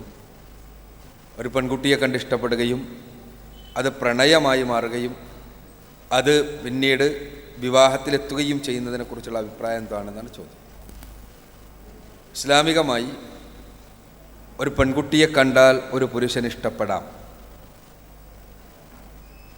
യാതൊരു വിരോധവുമില്ല. എന്നാൽ ഇഷ്ടം അതോടുകൂടി ഫുൾ സ്റ്റോപ്പായി. പിന്നീട് ചെയ്യേണ്ടത്, നട്ടലുള്ള പുരുഷനാണെങ്കിൽ ആ പെൺകുട്ടിയുടെ മാതാപിതാക്കളോട് അല്ലെങ്കിൽ പെൺകുട്ടിയുടെ ഉത്തരവാദിത്വമുള്ള ആരാണോ അവരോട്, ഈ പെൺകുട്ടിയെ എനിക്കിഷ്ടപ്പെട്ടിരിക്കുന്നു, അവളെ എനിക്ക് വിവാഹം ചെയ്തു തരണം എന്ന് ആവശ്യപ്പെട്ട് വിവാഹം ചെയ്തതിന് ശേഷം ഇഷ്ടംപോലെ പ്രണയിക്കലാണ് പിന്നീട് ചെയ്യേണ്ടത്. അതല്ലാതെ ഇവിടെ സൂചിപ്പിക്കപ്പെട്ടതുപോലെ അതിനു മുൻപുള്ള പ്രണയം, അത് സത്യത്തിൽ ആണിൻ്റെ തൃഷ്ണയുടെ വളരെ സമർത്ഥമായ ദുരുപയോഗമാണ്, ചൂഷണമാണ്. അവിടെ ആണിന് ഒരുപാട് നേടുവാനുണ്ട്, പെണ്ണിനാകട്ടെ നഷ്ടം മാത്രമാണുള്ളത്. ഇവിടെ പറഞ്ഞതുപോലെ ആണിന് ഒരു ശരീരം മതി, പെണ്ണിന് ശരീരവും മനസ്സുമുള്ള പുരുഷനാണ് വേണ്ടത്. ഈ ശരീരവും മനസ്സും എന്ന് തെറ്റിദ്ധരിച്ചുകൊണ്ട് പെണ്ണ് നടത്തുന്ന ഈ ഒരു പ്രക്രിയയുണ്ടല്ലോ, ഈ അട്രാക്ഷൻ്റെ സമയത്തുള്ള പ്രക്രിയ, ആ പ്രക്രിയ പെൺവിരുദ്ധമാണ്, ഇസ്ലാം വിരുദ്ധവുമാണ്. ഒരു പെണ്ണിനെ കാണാം, ഇഷ്ടപ്പെടാം, അതിന് പിന്നീട് ഇഷ്ടം പൂർത്തീകരിക്കുന്നതിനുള്ള അടുത്ത മാർഗം അവളോട് സംസാരിക്കുക, അവളോട് ചാറ്റ് ചെയ്യുക, അവളോട് ഫേസ്ബുക്ക് അഡ്രസ്സ് ചോദിക്കുക, അവളോട് വാട്സപ്പിലൂടെ ചാറ്റ് ചെയ്യുക, അവളുമായി സംസാരിക്കുക. ഇതല്ല ലാ തഖറബുസ്സിന, നിങ്ങൾ സിനയോട് അടുക്കരുത്, സമീപിക്കരുത് എന്ന് പറഞ്ഞ പരിശുദ്ധ ഖുർആനിലെ വചനത്തിന് നേരെ വിരുദ്ധമാണ്. ഇതെല്ലാം സിനയോടുള്ള അടുപ്പമാണ്, അടുക്കലാണ്. ഇതെല്ലാം നിങ്ങൾക്ക് ചെയ്യാം. നിങ്ങൾ ചെയ്യേണ്ടത് അവളുടെ പിതാവിൻ്റെ അടുത്ത്, അവളുടെ ആരാണോ അവരുടെ ഉത്തരവാദിത്തമുള്ളവർ അവരുടെ അടുത്ത് പോയി വിവാഹം ചെയ്തു തരാൻ പറയുക. നിങ്ങൾ വീട്ടിലേക്ക് കൊണ്ടുവന്നാലും ഇല്ലെങ്കിലും നിങ്ങൾ നിക്കാഹ് ചെയ്യുക. അതിനുശേഷം ഫേസ്ബുക്ക് തുടരെ നിങ്ങൾ ഉപയോഗിക്കുക, വാട്സപ്പിൽ ഇഷ്ടംപോലെ മെസ്സേജുകൾ അയച്ചു കൊള്ളുക, ഫോൺ വിളിച്ച് മണിക്കൂറുകളോളം സംസാരിച്ചു കൊള്ളുക, യാതൊരു കുഴപ്പമില്ല. പെണ്ണിനാണെങ്കിലും ഒരു പുരുഷനെ കണ്ടാൽ ഇഷ്ടം തോന്നിക്കൂടെ? ഇഷ്ടം തോന്നാം. ഇഷ്ടം തോന്നിക്കഴിഞ്ഞാൽ പെണ്ണ് ചെയ്യേണ്ടത് ആ ആണിനോട് പോയി എനിക്ക് താങ്കളെ ഇഷ്ടമാണ്, തിരിച്ചും ഇഷ്ടമാണോ എന്ന് ചോദിക്കലല്ല. മറിച്ച് പെണ്ണ് ചെയ്യേണ്ടത് തൻ്റെ പിതാവിനോട് അല്ലെങ്കിൽ തൻ്റെ ഉത്തരവാദിത്വമുള്ള പുരുഷനോട് പോയി എനിക്ക് ഇന്ന പുരുഷനെ കണ്ട് ഇഷ്ടം തോന്നിയിരിക്കുന്നു, അദ്ദേഹത്തെ എനിക്ക് വിവാഹം ചെയ്തു തരുവാൻ ആവശ്യമായ സംവിധാനങ്ങൾ അന്വേഷിച്ച് ചെയ്തു തരികയാണ് വേണ്ടത് എന്ന് പറയലാണ്. അത് പറഞ്ഞു കഴിഞ്ഞാൽ പിതാവാണെങ്കിലും അല്ലെങ്കിൽ ഉത്തരവാദിത്തമുള്ള മറ്റുള്ളവരാണെങ്കിലും അന്വേഷിക്കുകയും ഇവൾക്ക് വിവാഹം ചെയ്തു കൊടുക്കാൻ കഴിയുന്ന തരത്തിലുള്ളവരാണെങ്കിൽ, അതിനനുസരിച്ചുള്ള ദീനുള്ളവരാണെങ്കിൽ, അതിനനുസരിച്ചുള്ള കാര്യങ്ങളുള്ളവളാണെങ്കിൽ, സംസ്കാരമുള്ളവനാണെങ്കിൽ ആ വിവാഹമാണ് നടക്കേണ്ടത്. വിവാഹപൂർവ്വ പ്രണയം എന്ന് പറയുമ്പോൾ ഇഷ്ടപ്പെടുക എന്നത് ഇസ്ലാം വിരുദ്ധമല്ല. അതിനുശേഷം നടത്തുന്ന എന്തും, ആ ഇഷ്ടത്തിൻ്റെ അടിസ്ഥാനത്തിൽ നടത്തുന്ന എന്തും, അത് സംസാരമാണെങ്കിലും എഴുത്താണെങ്കിലും മെസ്സേജാണെങ്കിലും എന്തും, അത് മതവിരുദ്ധമാണ്, മനുഷ്യവിരുദ്ധമാണ്, പെൺവിരുദ്ധമാണ് എന്നുള്ളതാണ് സത്യം. അതുകൊണ്ട് തന്നെ അങ്ങനെ അടുക്കാൻ പാടില്ല എന്നാണ് ചുരുക്കം. ഇവിടെ വസ്ത്രധാരണവുമായി ബന്ധപ്പെട്ട് പെണ്ണുങ്ങൾക്ക് മാത്രമല്ല നിർദ്ദേശമുള്ളത്, ആണുങ്ങൾക്കും നിർദ്ദേശമുണ്ട്. ആണുങ്ങൾക്കുള്ള നിർദ്ദേശങ്ങൾ ചിലതാണ് സുഹൃത്ത് ഇവിടെ സൂചിപ്പിച്ചിട്ടുള്ളത്. തീർച്ചയായും ആ നിർദ്ദേശങ്ങൾ പാലിക്കുവാൻ പുരുഷന്മാർ ബാധ്യസ്ഥരാണ്. നിര്യാണിക്ക് കീഴെ വസ്ത്രം പോകരുത്, അത് നരകത്തിലേക്കാണ് എന്നെല്ലാം റസൂലുള്ളാഹി സ്വല്ലല്ലാഹു അലൈഹി വസല്ലം പഠിപ്പിച്ചതാണ്. അത് പാൻ്റാണെങ്കിലും തുണിയാണെങ്കിലും മറ്റേതെങ്കിലും ഡ്രസ്സാണെങ്കിലും എല്ലാം നിര്യാണിക്ക് കീഴെ പോകാതിരിക്കുവാൻ വേണ്ടി ആണുങ്ങളെല്ലാവരും ശ്രദ്ധിക്കേണ്ടതുണ്ട്. അതേപോലെ തന്നെ പെൺകുട്ടികൾ ഹിജാബ് ഇടുമ്പോൾ തന്നെ ഹിജാബ് എന്ന് പറയുന്നത് മുഖവും മുൻകൈയും ഒഴിച്ചുള്ള ഭാഗങ്ങളെല്ലാം ലൂസായ വസ്ത്രങ്ങൾ ഉപയോഗിച്ച് മറക്കലാണ്. അതിനൊരു പ്രത്യേക ഏകശിലാ രൂപമൊന്നുമില്ല. മറിച്ച് ലൂസായ വസ്ത്രങ്ങൾ ഉപയോഗിച്ച് മുഖവും മുൻകൈയും ഒഴിച്ചുള്ള ഭാഗങ്ങൾ പൂർണ്ണമായി മറക്കണം. അത് പുരുഷനെ ആകർഷിക്കുന്ന രൂപത്തിൽ ആകാതിരിക്കുവാൻ പ്രത്യേകം ശ്രദ്ധിക്കുകയും വേണം. അതിൽപ്പെട്ടാണ് റസൂലുള്ളാഹി സ്വല്ലല്ലാഹു അലൈഹി വസല്ലം ഒട്ടകത്തിൻ്റെ പൂഞ്ഞ പോലെ എന്ന് പറഞ്ഞ് വിശേഷിപ്പിച്ചതാണ്. മുടി കെട്ടി വെച്ച് മുകളിൽ വെച്ച് ആണിനെ ആകർഷിക്കുവാൻ അത് ആട്ടി നടക്കുക എന്നത് അത് ശരിയല്ല. അക്കാര്യം മനസ്സിലാക്കുകയും ചെയ്യുക. അസ്സലാമു അലൈക്കും. എൻ്റെ പേര് സാഹിൽ.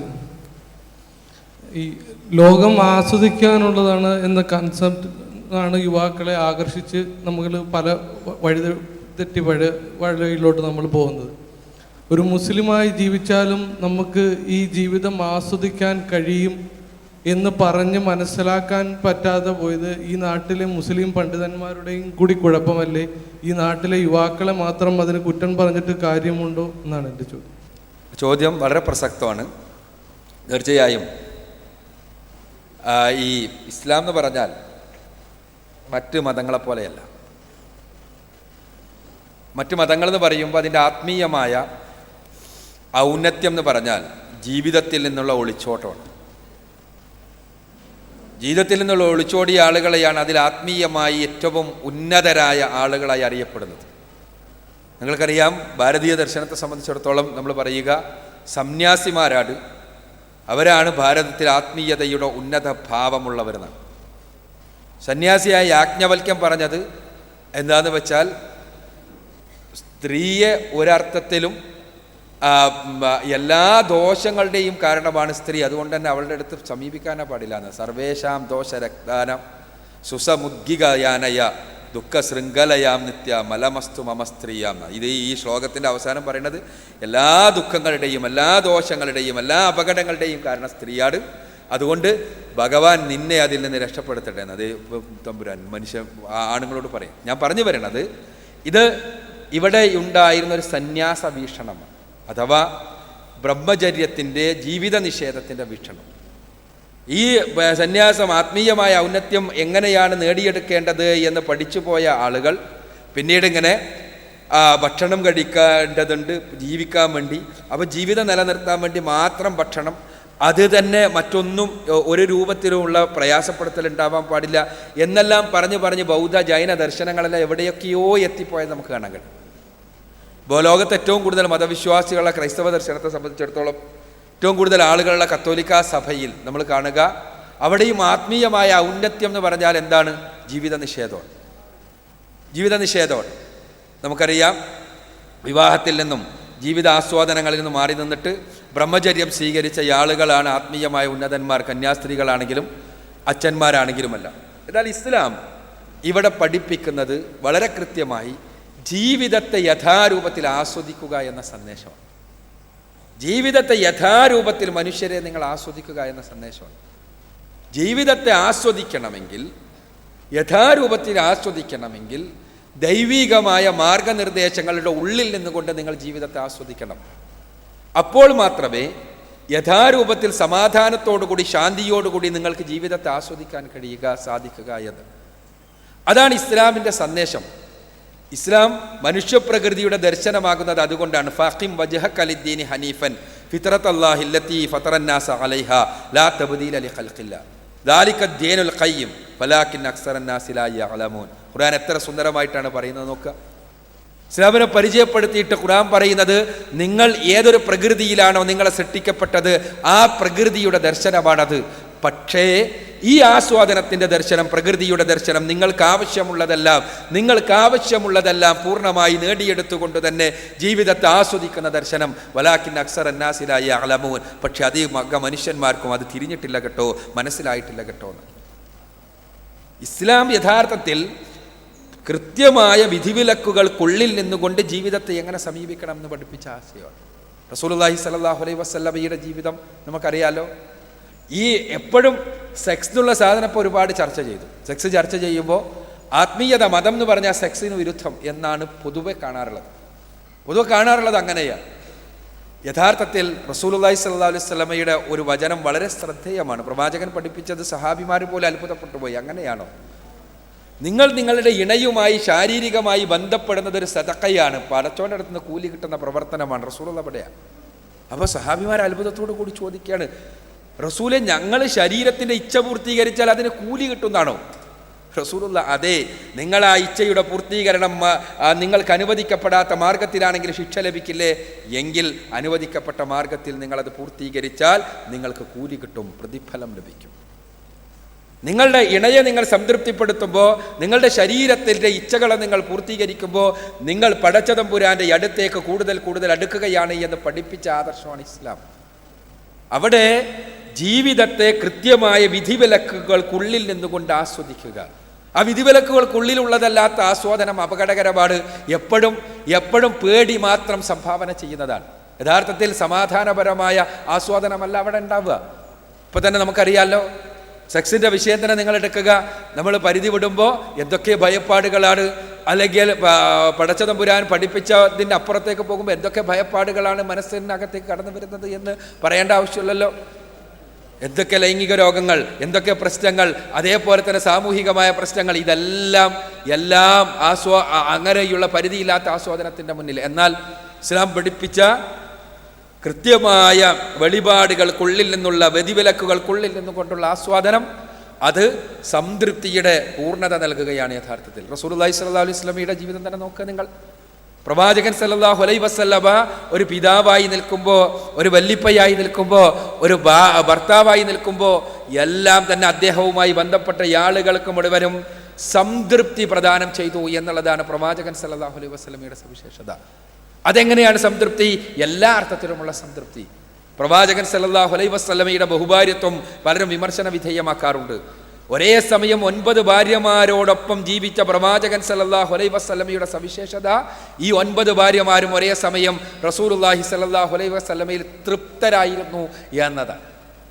പ്രവാചകനിൽ അക്കാര്യത്തിൽ എന്തെങ്കിലും ഒരു കംപ്ലൈൻറ്റ് കണ്ടെത്തുവാൻ സാധിക്കാത്ത രൂപത്തിൽ എല്ലാ ഭാര്യമാരും ഒരേ സമയം റസൂലുള്ളാഹി സ്വല്ലല്ലാഹു അലൈഹി വസല്ലമയുടെ എല്ലാ ജീവിതത്തിലും, അത് അദ്ദേഹത്തിൻ്റെ ജൈവികമായ ഇടപെടലുകളാണെങ്കിലും ലൈംഗികമായ ഇടപെടലുകളാണെങ്കിലും ദാമ്പത്യപരമായ വർത്തനങ്ങളിലാണെങ്കിലും എല്ലാം അവർ പൂർണ്ണമായും തൃപ്തരായിരുന്നു. ആ സംതൃപ്തി സ്വയം തൃപ്തരായവർക്ക് മാത്രമേ മറ്റുള്ളവർക്ക് തൃപ്തി നൽകാൻ കഴിയൂ. സ്വയം സംതൃപ്തരായ ആളുകൾക്ക് മാത്രമേ ഒരാൾക്ക് സ്വയം സംതൃപ്തമാകാൻ കഴിഞ്ഞാൽ മാത്രമേ അയാളുമായുള്ള ഇടപെടലുകളിൽ മറ്റുള്ളവർക്ക് സംതൃപ്തി നൽകാൻ സാധിക്കുകയുള്ളൂ. അതുകൊണ്ട് തന്നെ ഇവിടെ റസൂലുള്ളാഹി സ്വല്ലല്ലാഹു അലൈഹി വസല്ലമയാണ് ഇസ്ലാമിൻ്റെ ലോകത്ത് അവതരിപ്പിച്ച പൂർത്തീകരിച്ച വ്യക്തി എന്നുള്ള നിലക്ക് റസൂലുള്ള ജീവിത നിഷേധത്തിൻ്റെ ആശയമല്ല പഠിപ്പിച്ചത്. ആ ജീവിതാസ്വാദനത്തിൻ്റെ ആശയം പക്ഷേ ആ ആസ്വാദനം കൃത്യമായ വിധിവിലക്കുകൾക്കുള്ളിൽ ഉള്ള ആസ്വാദനത്തിൻ്റെ ആശയം, അത് ലോകത്തിൻ്റെ മുന്നിൽ പഠിപ്പിക്കേണ്ടത് ഇസ്ലാമിക പ്രബോധകരുടെ ഉത്തരവാദിത്തമാണ്. ഇസ്ലാമിനെ മതമായി, അങ്ങനെ എല്ലാ മതങ്ങളെയും പോലൊരു മതമായി അങ്ങനെ പറയുമ്പോൾ കേവലം കുറേ വിധിവിലക്കുകൾ മാത്രമുള്ള ഒരു ആദർശമായി എല്ലാം പറയുന്നതിന് പകരം യഥാർത്ഥത്തിൽ ജീവിതത്തിൻ്റെ ഓരോ രംഗത്തെയും കൃത്യമായി ദൈവിക വിധിവിലക്കുകൾക്കുള്ളിൽ എങ്ങനെ ആസ്വദിക്കാമെന്ന് പഠിപ്പിച്ച മഹത്തായ ദർശനമായി അവതരിപ്പിക്കാൻ പറഞ്ഞു കൊടുക്കാൻ നമുക്ക് സാധിക്കേണ്ടതുണ്ട്. അതാണ് അത് പലപ്പോഴും കഴിയാത്തത് കൊണ്ട് തന്നെ അത് പലപ്പോഴും സാധിച്ചിട്ടില്ലാത്തത് കൊണ്ട് തന്നെ ഇസ്ലാമിനെ പൊതുവെ കാണുക കേവല മതത്തിൻ്റെ പക്ഷത്താണ്. അങ്ങനെ കണ്ടുകൊണ്ടുള്ള ഒരു രീതിയല്ല വേണ്ടത്. മറിച്ച് ഇസ്ലാം ആത്മീയത എന്ന് പറയുമ്പോൾ ജീവിതത്തെ പച്ചയായി അനുഭവിച്ചു കൊണ്ടുള്ള ആത്മീയതയാണ് ഇസ്ലാം ഉദ്ദേശിക്കുന്നത്. അതുകൊണ്ടാണല്ലോ റസൂലുള്ളാഹി സ്വല്ലല്ലാഹു അലൈഹി വസല്ലം ഈ അടുത്ത് വന്നിട്ട് ഇനി രാത്രി മുഴുവൻ നിസ്കരിക്കാൻ പോകുന്നു ഞാൻ എന്ന്, ഇനി പകൽ മുഴുവനും നോമ്പനുഷ്ഠിക്കാൻ പോകുന്നു ഞാൻ എന്ന്, ഇനി കേവലം ശാരീരിക ബന്ധങ്ങളിൽ ഒന്നും ശ്രദ്ധിക്കാതെ ഞാൻ ആത്മീയമായ ചിന്തയുമായി മാത്രം പോകുന്നു എന്ന് 3 പേർ പറഞ്ഞപ്പോൾ ആത്മീയമായ ഔന്നത്യത്തിന് വേണ്ടി രാത്രി മുഴുവൻ ഉറക്കമൊടിച്ചുള്ള നമസ്കാരം ഞാൻ തിരഞ്ഞെടുക്കും എന്ന് പറഞ്ഞ ഇയാളോട് അതല്ല എൻ്റെ മാർഗം എന്ന് റസൂലുള്ളാഹി സ്വല്ലല്ലാഹു അലൈഹി വസല്ലം പറഞ്ഞത് അതുകൊണ്ടാണ്. അതേപോലെ തന്നെ നോമ്പിൻ്റെയും ലൈംഗികമായ ആസ്വാദനത്തെയുമെല്ലാം ആത്മീയതയുടെ പേരിൽ പരിധി കൽപ്പിച്ച ഇയാളോട് അതല്ല എൻ്റെ മാർഗം എന്ന് റസൂലുള്ളാഹി പഠിപ്പിച്ചത് അതുകൊണ്ടാണ്. റസൂലുള്ളാഹി പഠിപ്പിച്ച മാർഗം ജീവിതത്തിൻ്റെ ആസ്വാദനമാണ്. പക്ഷേ ആസ്വാദനം എന്നത് കൃത്യമായ ദൈവിക വിധിവിലക്കുകൾക്കുള്ളിൽ നിന്നുകൊണ്ടുള്ള ആസ്വാദനം, അതാണ് യഥാർത്ഥത്തിലുള്ള ആസ്വാദനം എന്ന് പറഞ്ഞു കൊടുക്കാൻ പഠിപ്പിക്കാൻ നമുക്ക് സാധിക്കണം. അത് മാത്രമേ ഇവിടെ സമാധാനം ഉണ്ടാക്കൂ. മരണാനന്തര ജീവിതത്തിൽ സമാധാന സമ്പുഷ്ടമായ സ്വർഗലോകത്തെ സമ്മാനമായി ലഭിക്കുന്ന ആളുകളിൽ ഉൾപ്പെടുന്ന അവസ്ഥയുണ്ടാവുകയും അതുമൂലമാണ് എന്ന് നമുക്ക് എത്തിച്ചു കൊടുക്കാൻ സാധിക്കണം എന്നാണ് സൂചിപ്പിക്കുന്നത്. ഇവിടെ ഇത് അവസാനിക്കുമ്പോൾ വളരെ പ്രധാനമായി ഇവിടെ തൻവീർ സൂചിപ്പിച്ച ഒരു കാര്യം അടിവരയിട്ടുകൊണ്ട് സൂചിപ്പിക്കാൻ ഞാൻ ആഗ്രഹിക്കുകയാണ്. നമ്മുടെ നാടിനെ, പ്രത്യേകിച്ച് കേരളത്തെ ഒരു സെക്സ് ടൂറിസത്തിൻ്റെ നാടാക്കി തീർക്കുവാൻ വേണ്ടി വളരെ സമർത്ഥമായ അണിയറ പ്രവർത്തനങ്ങൾ നടന്നുകൊണ്ടിരിക്കുകയാണ്. നിങ്ങൾ കഴിഞ്ഞ 2-3 ലക്കങ്ങളായുള്ള മാതൃഭൂമി ആഴ്ചപ്പതിപ്പുകൾ വായിച്ചു നോക്കിയാൽ തന്നെ നിങ്ങൾക്ക് അതിൻ്റെ റെഡ് സിഗ്നലുകൾ കാണാൻ സാധിക്കും. ഇത് 2-3 ആഴ്ച മാത്രമല്ല, കഴിഞ്ഞ 10 വർഷമായി കേരളത്തിലെ സാംസ്കാരിക ബുദ്ധിജീവികൾ എല്ലാവരും തന്നെ കേരളത്തെ വളരെ സമർത്ഥമായൊരു സെക്സ് ടൂറിസത്തിൻ്റെ നാടാക്കി തീർക്കുവാൻ വേണ്ടി കേരളീയ യുവാക്കളുടെ മനസ്സിനെ ലൈംഗികമായ ഒരു തരത്തിലുള്ള അരാജകത്വം, അല്ലെങ്കിൽ അവർ സ്വാതന്ത്ര്യം എന്ന് വിളിക്കുന്ന അരാജകത്വത്തെ അംഗീകരിപ്പിക്കുന്ന തലത്തിലേക്ക് കൊണ്ടുവരുന്നതിന് വേണ്ടി വ്യത്യസ്തങ്ങളായ പദ്ധതികൾ നടപ്പാക്കിക്കൊണ്ടിരിക്കുകയാണ്. ആ പദ്ധതികളുടെ ഭാഗമായി തന്നെയാണ് ഇവിടെ പറഞ്ഞ കിസ് ഓഫ് ലവ് ആണെങ്കിലും, ചുംബന സമരമാണെങ്കിലും, കെട്ടിപ്പിടിക്കൽ സമരമാണെങ്കിലും, ആലിംഗന സമരമാണെങ്കിലും, അങ്ങനെ രാത്രിയിൽ സഞ്ചരിച്ചു കൊണ്ടുള്ള സമരമാണെങ്കിലും, ഇതെല്ലാം ഇതിൻ്റെ ഭാഗമായി വളരെ സമർത്ഥമായുള്ള സാംസ്കാരിക സാമ്രാജ്യത്വ അജണ്ടയോടുകൂടി തയ്യാറാക്കുന്നതാണ്. നമ്മുടെ മനസ്സിനെയും നമ്മുടെ ശരീരത്തെയും നശിപ്പിക്കുന്ന വളരെ സമർത്ഥമായ ഈ സാംസ്കാരികമായ ചൂഷണത്തെ നമ്മൾ തിരിച്ചറിയുകയും ഇസ്ലാമിൻ്റെ ശക്തമായ പ്രതിരോധം ഉപയോഗിച്ച് അതിനെതിരെ പടച്ചട്ട തീർക്കുവാൻ നമുക്ക് സാധിക്കുകയും ചെയ്യണം. ഇനിയുള്ള ക്യാമ്പസ് അതുകൊണ്ട് തന്നെ ഇസ്ലാമിക പ്രബോധകരെ സംബന്ധിച്ചിടത്തോളം വളരെ സവിശേഷമായൊരു ദൗത്യം നിർവഹിക്കുവാനുണ്ട്.